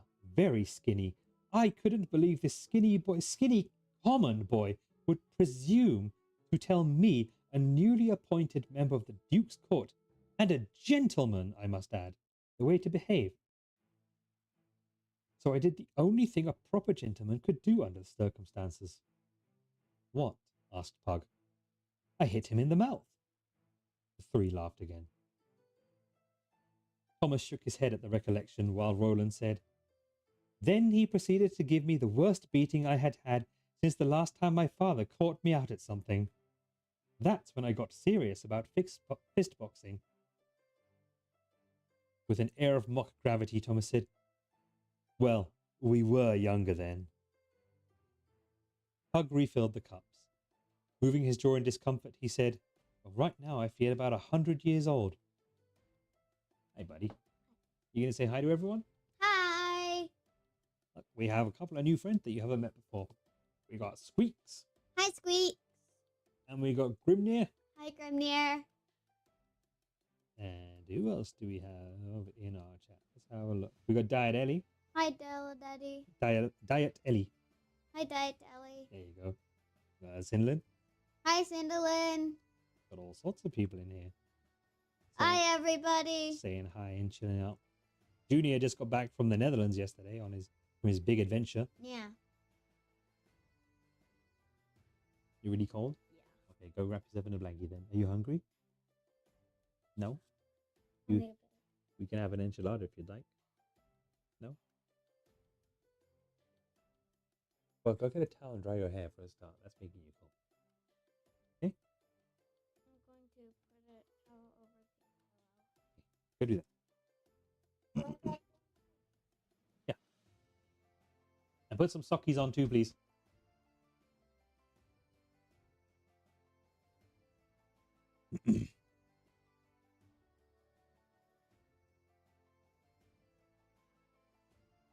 Thomas studied the boys for a moment. Seriously, what was the fight about? With a mixture of humour and regret, Roland said, Our liege lord's daughter. A girl of ineffable charm. What's ineffable? Thomas asked. Roland looked at him with intoxicated disdain. Indescribable dolt. Thomas shook his head. I don't think the princess is an indescribable dolt. He ducked as Roland's cup sailed through the space occupied by his head an instant before. Pug fell over backward, laughing again. Thomas grinned as Roland, in a display of great ceremony, fetched down another cup from the shelf. As I was saying, he began, filling the cups from the hogshead, Our Lady, a girl of ineffable charms, if somewhat questionable judgment, has taken it into her head, for reasons only the gods may fully comprehend, to favour our young magician here with her attentions. Why, when she could spend time with me, I can't imagine. He paused to belch. In any event, we were discussing the proper manner in which to accept such largesse. Thomas looked at Pug, a huge grin on his face. You have my sympathy, Pug. You most certainly have your hands full. Pug felt himself flush. Then with a wicked leer, he said, Do I?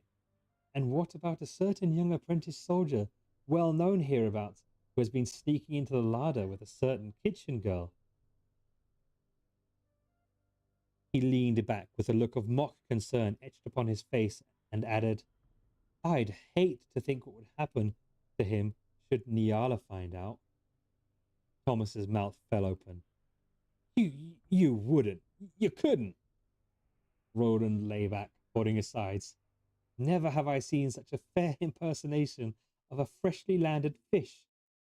He sat up, crossed his eyes, and then opened and shut his mouth rapidly.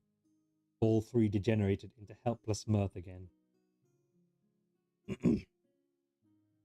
Another round was poured, and Roland held up his cup. Gentlemen, a toast. Pug and Thomas held up their cups. Roland's voice turned serious, and he said, No matter what differences we have had in the past, you two are fellows I gladly count friends. Then he held his cup higher and said, To friendship. The three drained their cups and refilled them. Roland said, Your hand upon it. The three boys joined hands, and Roland said, No matter where we go, no matter how many years pass, never again shall we be without friends. Pug was struck by the sudden solemnity of the pledge and said, Friends. Thomas echoes Pug's words, and the three shook hands in a gesture of affirmation. Again the cups were drained, and the afternoon sun quickly fled beyond the horizon as the three boys lost time in the rosy glow of camaraderie and ale. Pug came awake, groggy and disoriented. The faint glow from his nearly extinguished firepot cast the room into half-tones of rose and black. A faint but persistent knocking sounded on his door. He slowly stood, then nearly fell, still intoxicated from his drinking bout. He had stayed with Thomas and Roland in the storage room all evening and into the night, missing supper entirely, putting a considerable dent into the castle's ale supply, as Roland had described it. They hadn't partaken of any great amount, but as their capacity was slight, it seemed a heroic undertaking. Pug drew on his trousers and wobbled over to the door. His eyelids felt gritty, and his mouth was cotton dry. Wondering who could be demanding entrance in the middle of the night, he threw aside the door. A blur of motion passed him, and he turned to find Carleen standing in the room, a heavy cloak wrapped around her. Close the door, she hissed. Someone might pass the base of the tower and see light upon the stairway. Pug obeyed, still disoriented. The only thing that penetrated his numb mind was the thought that it was unlikely that the faint light from his coals would cast much brightness down the stairwell. He shook his head, gathering his wits about him, and crossed to the firepot. He lit a taper from the coals and lit his lantern. The room sprang into cheery brightness. Pug's thinking began to pick up a little as Carleen looked around the room, taking stock of the disorderly pile of books and scrolls next to the pallet. She peered into every corner of the room and then said, Where's that little dragon thing you keep about? Pug's eyes focused a little, and marshalling his bulky tongue, he said, Fantas, he's off somewhere, doing whatever it is Puck that fire drakes do. Removing her cloak, she said, Good, he frightens me. She sat on Pug's unmade pallet and looked sternly at him. I want to speak with you. Pug's eyes went wide, and he stared, for Carleen was only wearing a light cotton sleeping gown, while covering her from neck to ankles was thin and clung to her figure with alarming tenacity. Pug suddenly realized he was dressed only in trousers and hurriedly grabbed up his tunic from where he had dropped it onto the floor and pulled it over his head.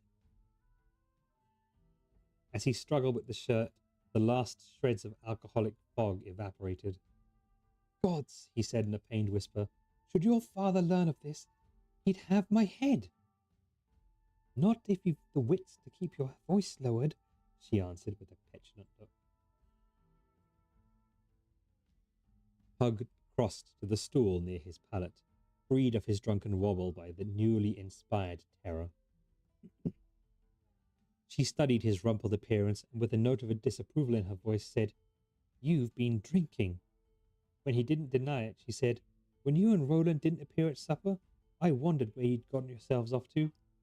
It's a good thing Father also skipped the meal with the court. Otherwise he'd have sent someone to find you.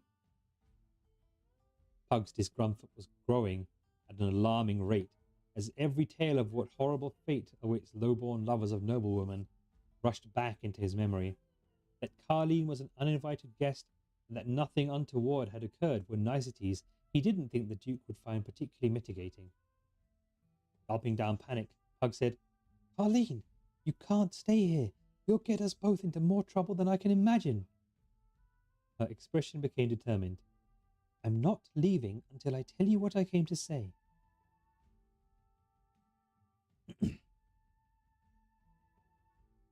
Pug knew it was futile to argue. He had seen that look too many times in the past. With a resigned sigh, he said, "All right then, what is it?" Carleen's eyes widened at his tone. "Well, if that's how you're going to be, I won't tell you." Pug suppressed a groan and sat back with his eyes closed. Slowly shaking his head, he said, "Very well, I'm sorry. Please, what do you want me to do?" She patted the pallet next to her. "Come, sit here." He complied, trying to ignore the feeling that his fate, an abruptly short life, was being decided by this capricious girl. He landed rather than sat beside her. She giggled at the groan he made. "You got drunk. What's it like?" "At this moment, not terribly entertaining. I feel like a used kitchen rag." She tried to look sympathetic, but her blue eyes sparkled with mirth. With a theatrical pout, Damn it, was my music. With a theatrical pout, she said, "You boys get to do all the interesting things, like sword work and archery. Being a proper lady can be such a bore. Father would have a fit if I should ever drink more than a cup of watered wine with supper." With rising desperation in his voice, Pug said, "Nothing compared to the fit he'll have if you're found here, Carleen. Why did you come here?" She ignored the question. "What were you and Roland doing this afternoon fighting?" "Afternoon? Fighting?" He nodded. "Over me?" she asked, a glimmer in her eyes. Pug sighed. "Yes, over you." Her pleased look at the reply nettled him, and irritation crept into his voice. "Carleen, you've used him rather badly." "He's a spineless idiot," she snapped back. "If I asked him to jump off the wall, he'd do it." "Carleen," Pug nearly whined, "why have—" His question was cut off as she leaned forward and covered his mouth with her own. The kiss was one-sided, for Pug was too stunned to respond. She sat back, leaving him agape, and she said, "Well?" Lacking any original response, Pug said, "What?" Her eyes flashed. "The kiss, you simpleton!" "Oh," said Pug, still in shock. It was nice."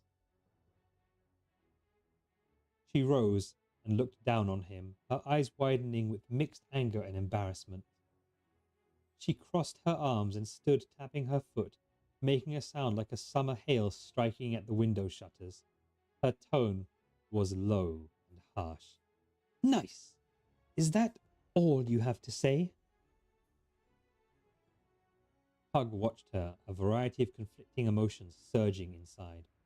At this moment, panic was contesting with a nearly painful awareness of how lovely she looked in the dim lantern light, her features alive and animated, her dark hair loose around her face, and the thin shift pulled tight across her bosom by her crossed arms.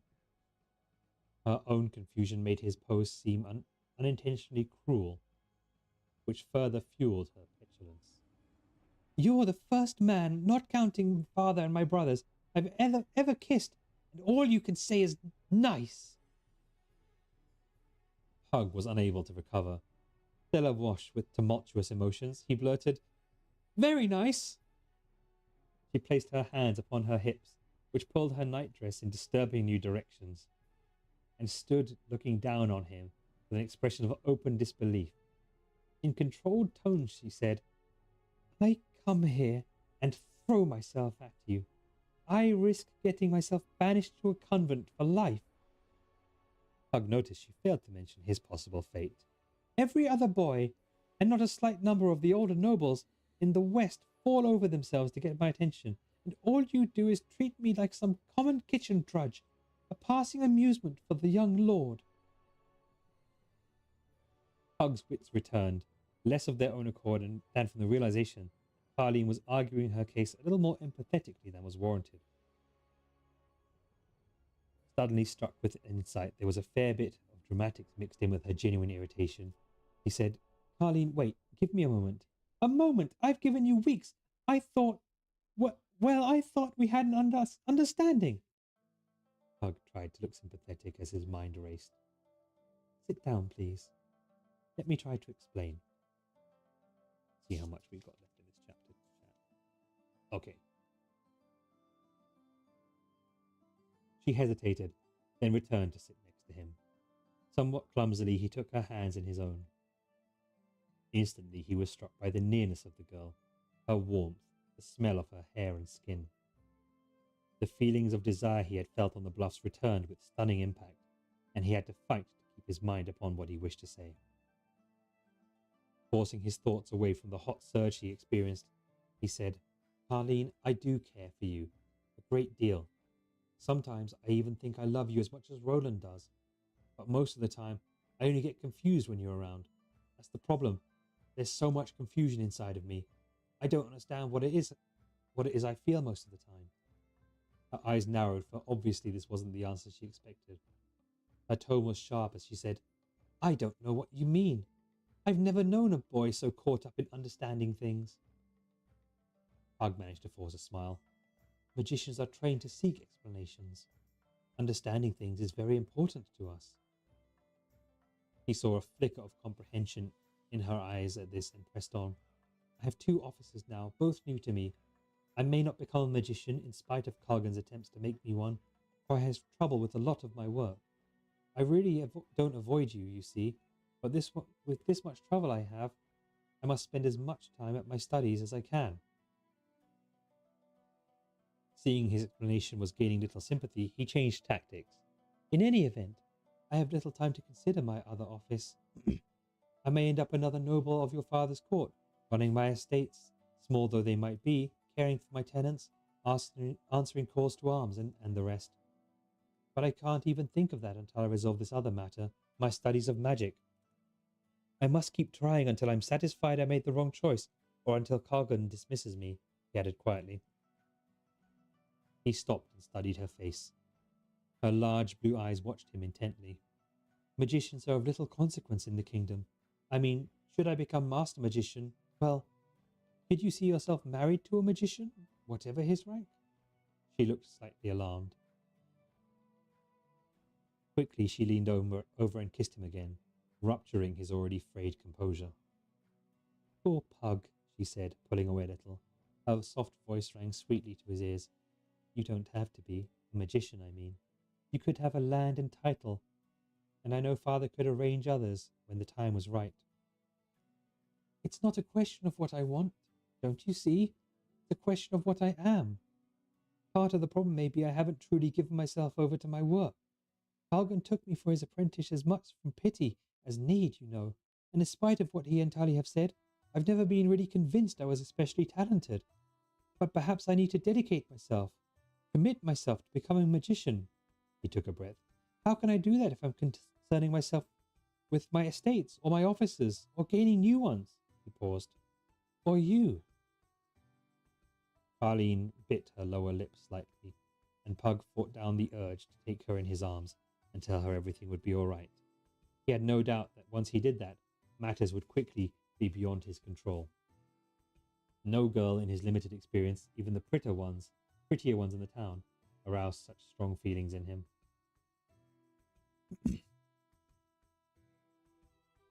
Lowering her lashes a little, as she looked down, she softly said, I'll do whatever you say, Pug. Pug felt relief for a moment, then the full impact of what she had just said hit him. Oh, gods, he thought. No magician's trick could keep him focused in the face of such youthful passion. She frantically sought some way to drive desire from him, and then thought of her father.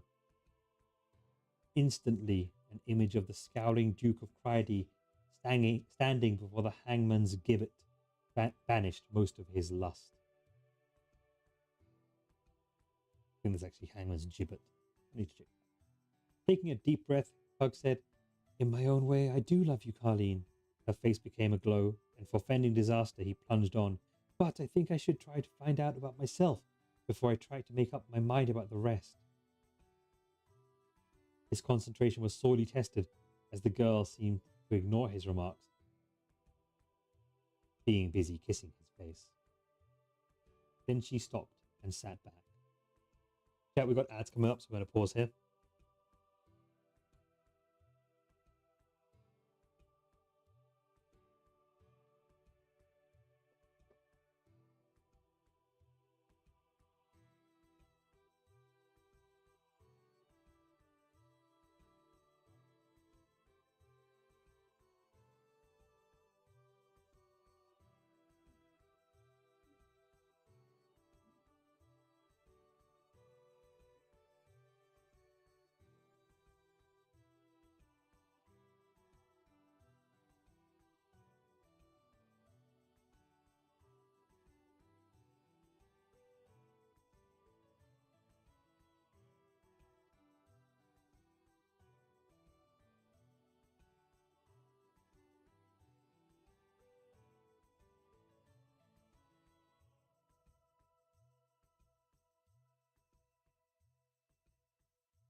Hey, Jelly Bell, how's it going? I'm going to pop a quick...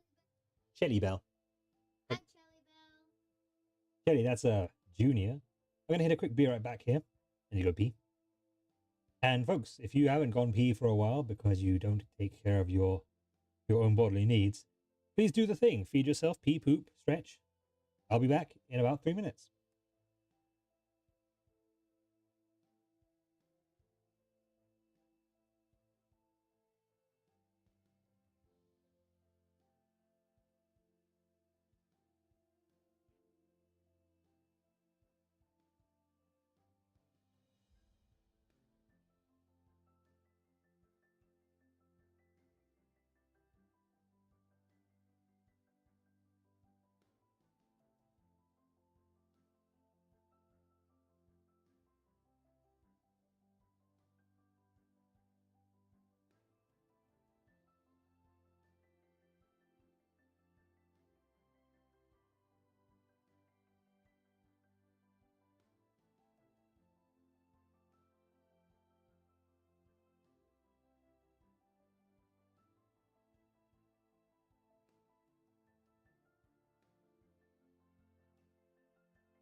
All right, focus.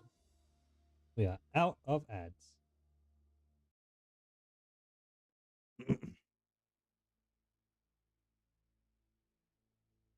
Let's get back into it, shall we?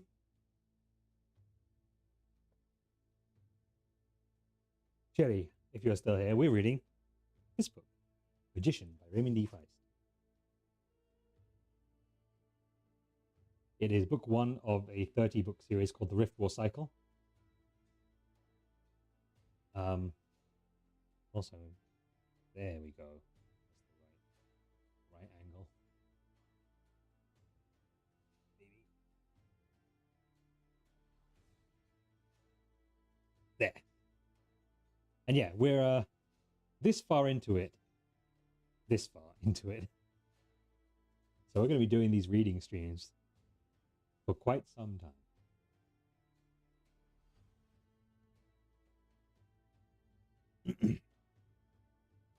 Hope you're having a good weekend. Thanks for hanging out from Cinderland's raid.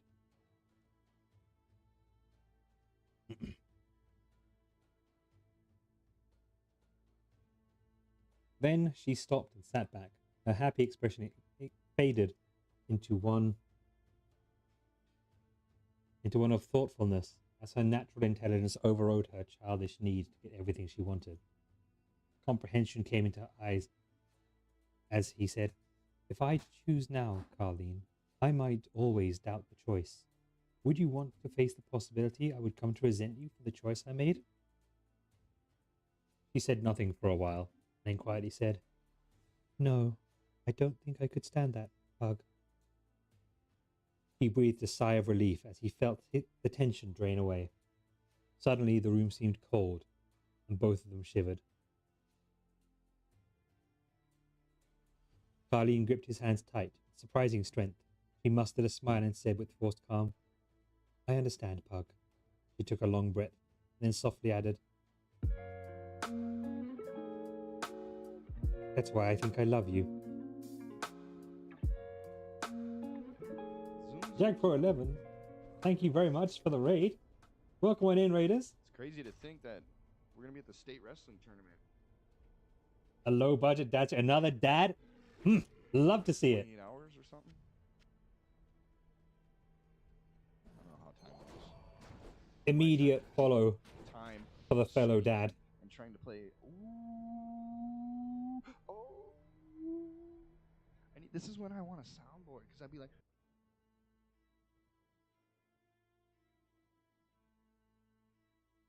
Followed. Hey Jag, by the way, FYI, you are still live.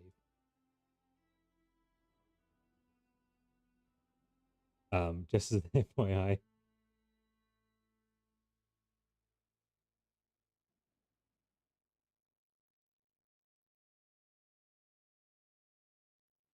But how'd you find me? I don't think we've ever met each other on Twitch. Were you just browsing the category we're in?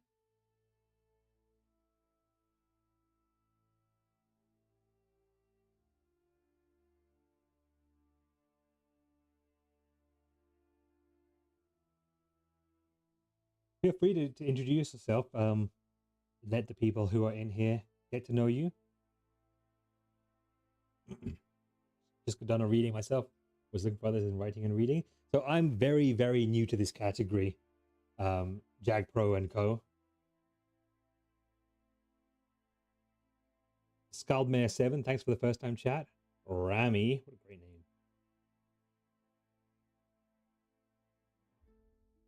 Folks, thanks for the raid. Thanks for dropping by, checking me out. My name is Mealtime with Dad.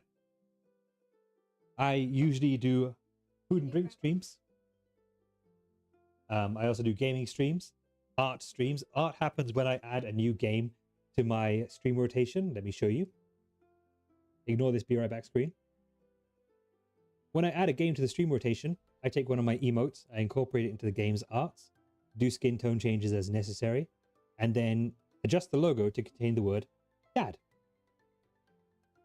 Which is a lot simpler to describe than it actually is to do in practice. this little voice you're hearing, say hi, buddy. We just got raided. Hi. That's Mealtime Junior. He's my 8-year-old son. Call me a 9-year-old. You're not 9 though. Call me a 9-year-old. Oh, that's the wrong scene. So yeah, that's where we do art, and we've now just recently started reading Magician. This is the author's preferred edition. It's a very old copy of the book, and it's falling apart at the seams. This might be the last time I get to read this, as it's starting to now lose pages. I've owned this book for like 20 years. I know. And we will be reading the entirety of the Rift War cycle, which is the full saga written by Raymond E. Feist. I haven't completed the cycle myself. I'd never read the last trilogy, so I'm excited to get to that. But that's going to be quite some time to get in there. By the way, Jack Pro, if you need to raid and run, I totally get it. But if you'd like to tell us a little bit about your stream, I'd love to see that too. I'll finish my little introduction here, and then we'll get back to reading. And my son's going to get back to finishing off his dinner. I can't. It hurts. It hurts because you got dry lips. I'm going to put some chapstick on my son, and then I'm going to do my little raid intro.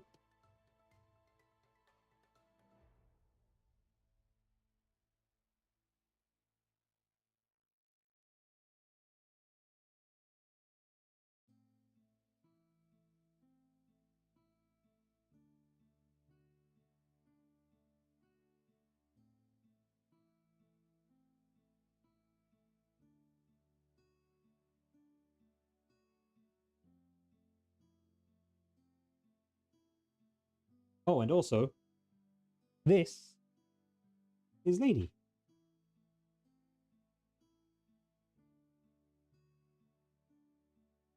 She is the cat in 2 of my emotes. One is a tier 3 emote, and one is a follower emote, the little blep.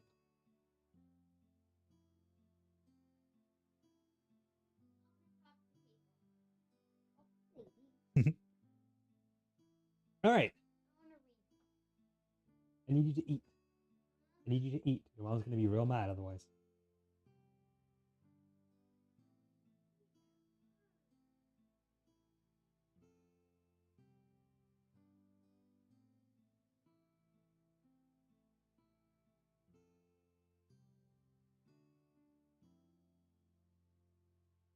Jack Pro says, sure, thanks. I do variety games Monday, Wednesday, Thursday, and on Sundays I do Jag Reads for Story Sanctuary, which has been gaining lots of popularity. I include my own writings as well as other popular short stories. Encourage community creations from my viewers as well. Dude, that's awesome. I love that. Mana to the T, welcome in. Super late on the raid. It's all good.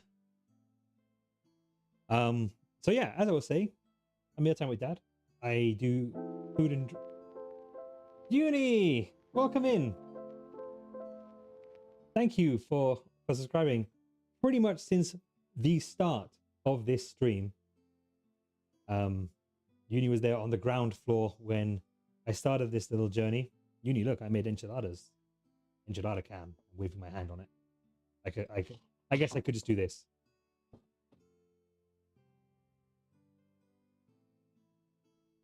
Yeah, I do food and drink.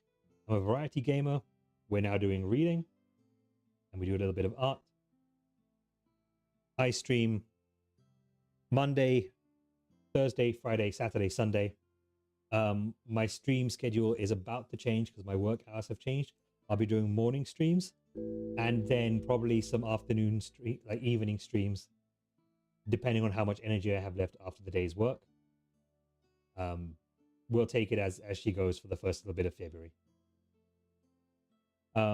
Folks, if you want to follow along when I go live, see what recipes I'm going to be cooking for the week in advance, or even get some family recipes. I've shared a Sri Lankan fish tuna croquette recipe on Discord.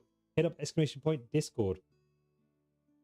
I also have an Instagram and a Twitter that I basically ignore, especially because Twitter is now run by a lunatic. But you can also follow those things with ! Socials, I think. Thanks, Uni. Finally, On the topic of community creations, Jack, I am running something called Scuffed Streams April, where I am inviting community members, other streamers that I know, and anyone who'd like to be part of it, to take part of my overlay and draw a shitty version of it in MS Paint. And if we get the whole overlay redrawn by April, I'll use it for the entirety of April. Because April is, you know, haha funny silly month on the 1st, or haha funny silly day. And then on the 29th will be my 37th birthday. So I figure, why not do something a little fun with it?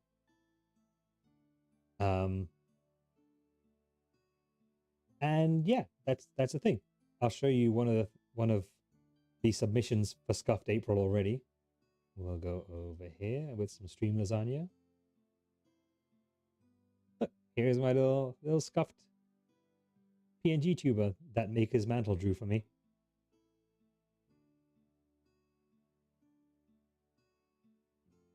But so if anyone wants to join in on that chicanery, you are all invited to. There is a Scuffed Streams April channel in my Discord that you can that you can pick the. So Solomon, Makers had to redraw this 3 times because the first two times were too good. But if anyone wants to get in on that, whoever contributes, I will be having like a permanent credit little spinner on all the OBS scenes for the month of April as well. So it's not just something I get to benefit from. No pressure though for anyone.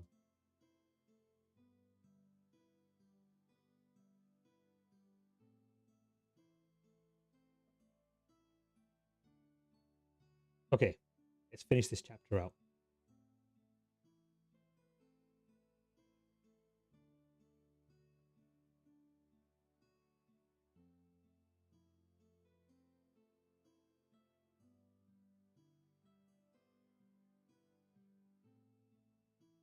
Middleton Jr. is going to sit with me as well. She's a cat, buddy. She can jump. Short. Junior is joining me to sit and read as well. You can grab one of these chairs from the living room if you want. He breathed a sigh of relief as he felt the tension drain away. Actually, we got there. She mustered a smile and said with forced calm, "I understand, Pug." He took a long breath, then softly added, "That's why I think I love you. You could never be false with anyone. Least of all with yourself. Or you, Carleen." Her eyes grew moist, but she maintained her smile. "This isn't easy." What's that? "This isn't easy," Pug said, assaulted by feelings for the girl. Please believe me, this is not easy." Where are you? Suddenly, the tension broke, and Carleen laughed softly, sweet music to Pug. Caught halfway between tears and laughter, she said, "Poor Pug, I've upset you." Pug's face showed his relief at her understanding. He felt buoyant with his affection for the girl. Shaking his head slowly with a smile of released tension that gave him a somewhat silly expression, he said, "You've no idea, Carleen. No idea." He reached out and touched her face tenderly. "We have time. I'm not going anywhere." From under lowered lashes, blue eyes regarded him with worry. "You'll be leaving with father soon. I mean, when I return. I'll be here for years." Gently he kissed her cheek. Forcing a lighter tone, he said, "I can't inherit for 3 years. That's the law. And I doubt your father would part with you for as many years yet." Attempting a wry smile, he said, "In 3 years, you might not be able to stand the sight of me." She came softly into his arms, holding him tightly, her face resting on his shoulder. "Never, Pug. I could never care for another." Pug could only marvel at the feel of her. Her body trembled as she said, "I don't have words, Pug. You're the only one who tried to understand me. You see me more than anyone else." Gently, he pulled back a little and raised up her face with his hand. Again he kissed her, pasting salty tears upon her lips. She suddenly responded, holding him tighter and kissing him with passion. He could feel the heat of her body through the thin fabric of her gown, and heard soft sighing sounds in his ear as he felt himself drifting back into mindless passion, his own body beginning to respond. Steeling his resolve, he gently disengaged himself from Carlene's embrace. Slowly, he forced himself away from her, and with regret in his voice said, "I think you should return to your room, Carlene." Carlene looked up at Pug, her cheeks flushed and her lips slightly parted. Her breathing was husky, and Pug fought a mighty struggle to control himself in the situation.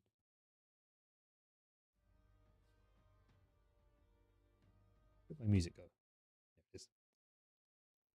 More firmly, he said, "You had best return to your rooms.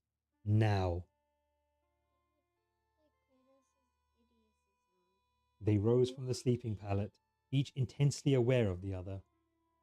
Pug held her hand a moment longer, then released it. He bent and retrieved her cloak, holding it for her as she slipped into it. Guiding her to the door, he pulled it open and peered down the steps of the tower. With no hint of anyone nearby, he opened the door fully. She stepped through, then turned. Softly, she said, "I know you think me a sometimes silly and vain girl, and there are times when I am, Pug, but I do love you." Before he could say a word, she vanished down the stairs, the faint rustling of her cloak echoing in the darkness. Pug quietly closed the door and then put out the lamp. He lay upon his pallet, staring up into the darkness. He could still smell her fresh scent in the air around him, and remembered the touch of her soft body under his hands made them tingle. Now that she was gone, the need for self-control gone with her, he let longing rush through himself. He could see her face alive with desire for him. Covering his eyes with his forearm, he groaned softly to himself and said, "I'm going to hate myself tomorrow." Pug awoke to pounding on the door. His first thought as he scrambled towards the door was of the Duke having learned of Carlene's visit. "He's here to hang me," was all he could think. It was still dark outside, so Pug opened the door, expecting the worst. Instead of the girl's angry father leading a company of castle guards, a castle porter stood outside the door. "Sorry to wake you, Squire, but Master Colgan wishes you to join him at once," he said, pointing up towards Colgan's room. "At once," he repeated, mistaking Pug's expression of relief for one of sleeping confusion. Pug nodded and shut the door. He took stock. He was still dressed, having fallen asleep again without undressing. He stood quietly as his pounding heart stilled. His eyes felt as if they were packed with sand, and his stomach was upset, leaving a foul taste in his mouth. He went to his small table and splashed cold water on his face, muttering that he would never have another cup of ale again. Pug reached Colgan's room and found the magician standing over a pile of personal belongings and books. Sitting on a stool by the magician's sleeping pallet was Father Tully. The priest watched the magician adding to the steadily growing pile and said, "Colgan, you can't take all these books along." "What's up, buddy?" Hold on.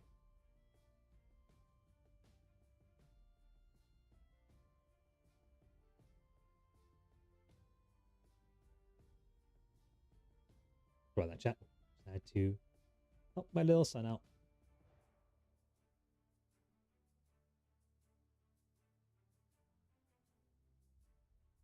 "You can't take all these books along. You would need 2 pack mules for them. And where would you keep them aboard the ship? Where they would do you any good is beyond me." Colgan looked at 2 books he held, like a mother regarding her young. "But I must take them along to further the boy's education."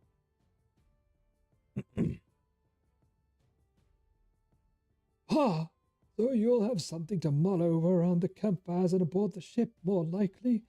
Spare me the excuses. You will be riding hard to clear the South Pass before it's snowed in, and who can read in a ship crossing the bitter sea in winter? The boy will only be away from his studies a month or 2. He'll have over 8 years more study than that.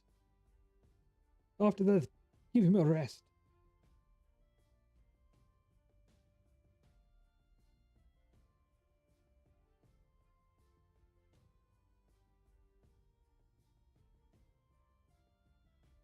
Pug was perplexed by the conversation and tried to ask a question, but was ignored by the two old companions as they bickered.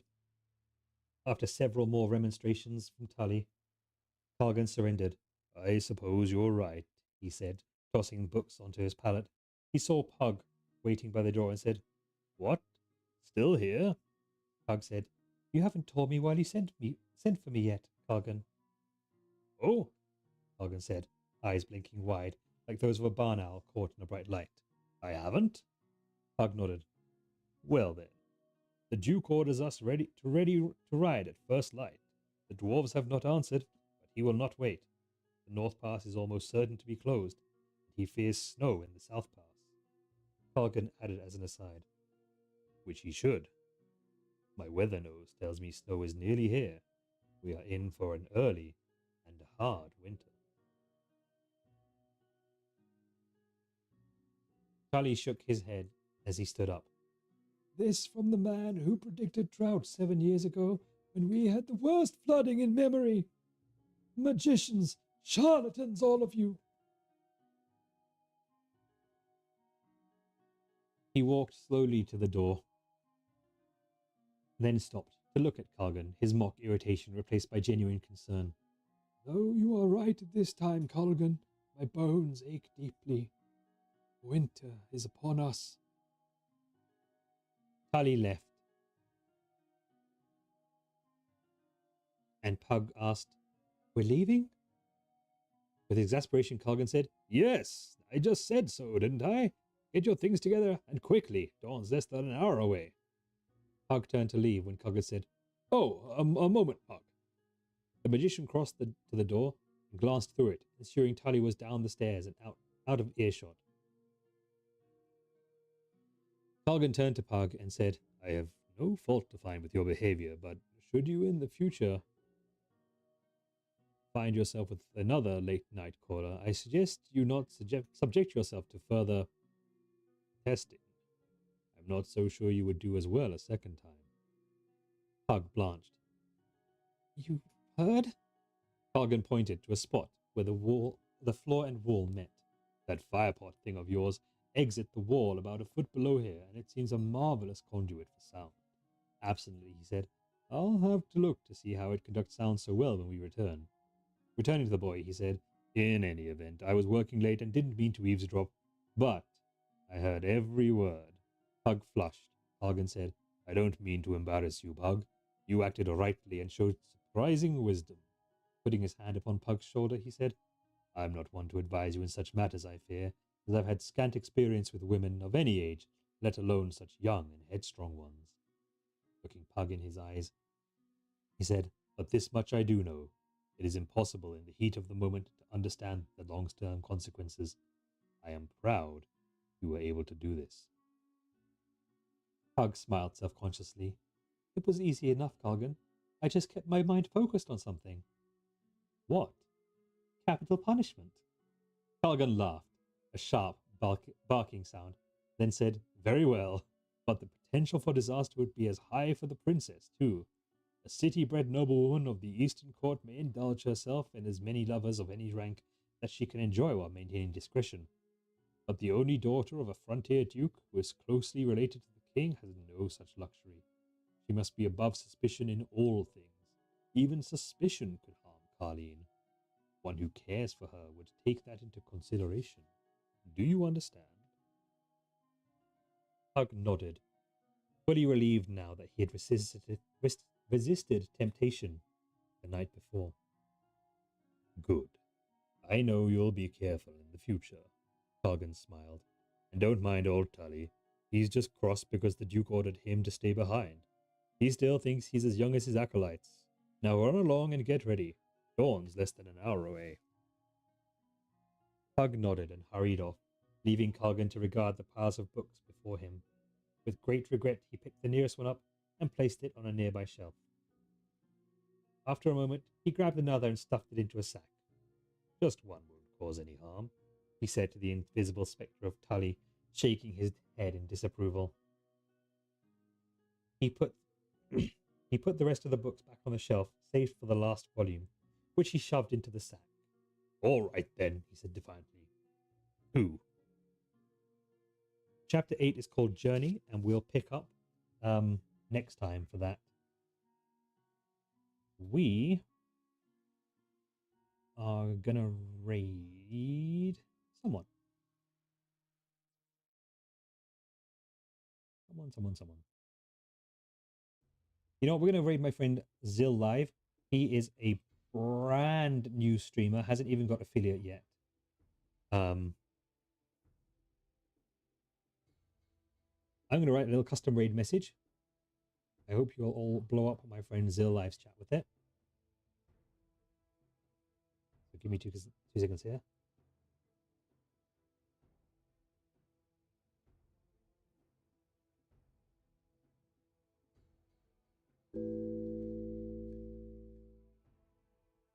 Sleek Cartoon, thank you so much for the follow. Welcome on in.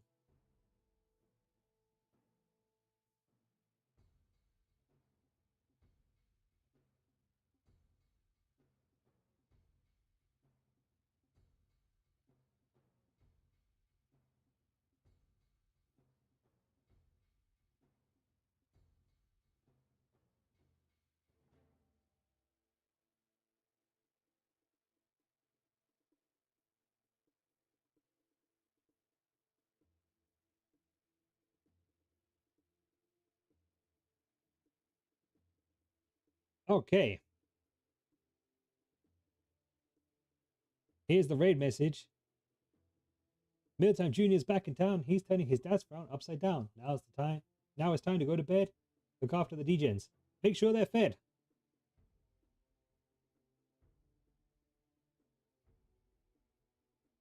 Here comes the raid to Zill Live. I'm going to refresh my little credit screen here. Folks, thank you all for hanging out with me for the last 3 or so hours. Or 2 3/4 hours. Thanks for the raids. Thanks for the subs. Subs from Unicorn and Robots Form. And the gifted sub to Plebistocracy. New follows from Sleek Cartoon, Eternal Root, Wicked Kitten, Solemn Organic, Jag Pro 11, Mate 321, DX Snap, and Mana to the T. Thank you for the raid, Jag Pro, Miss Noxy, and Cinderlin. I've got to go take my little one over to his mom's place, or she will have my guts for garters. We're going to raid out. I'll be streaming tomorrow in the morning. I'll post a updated schedule in Discord. But for now, have a wonderful night and a wonderful week for those that I won't see. Take care, you all. Be kind to yourselves and give yourselves grace. Love you all very much.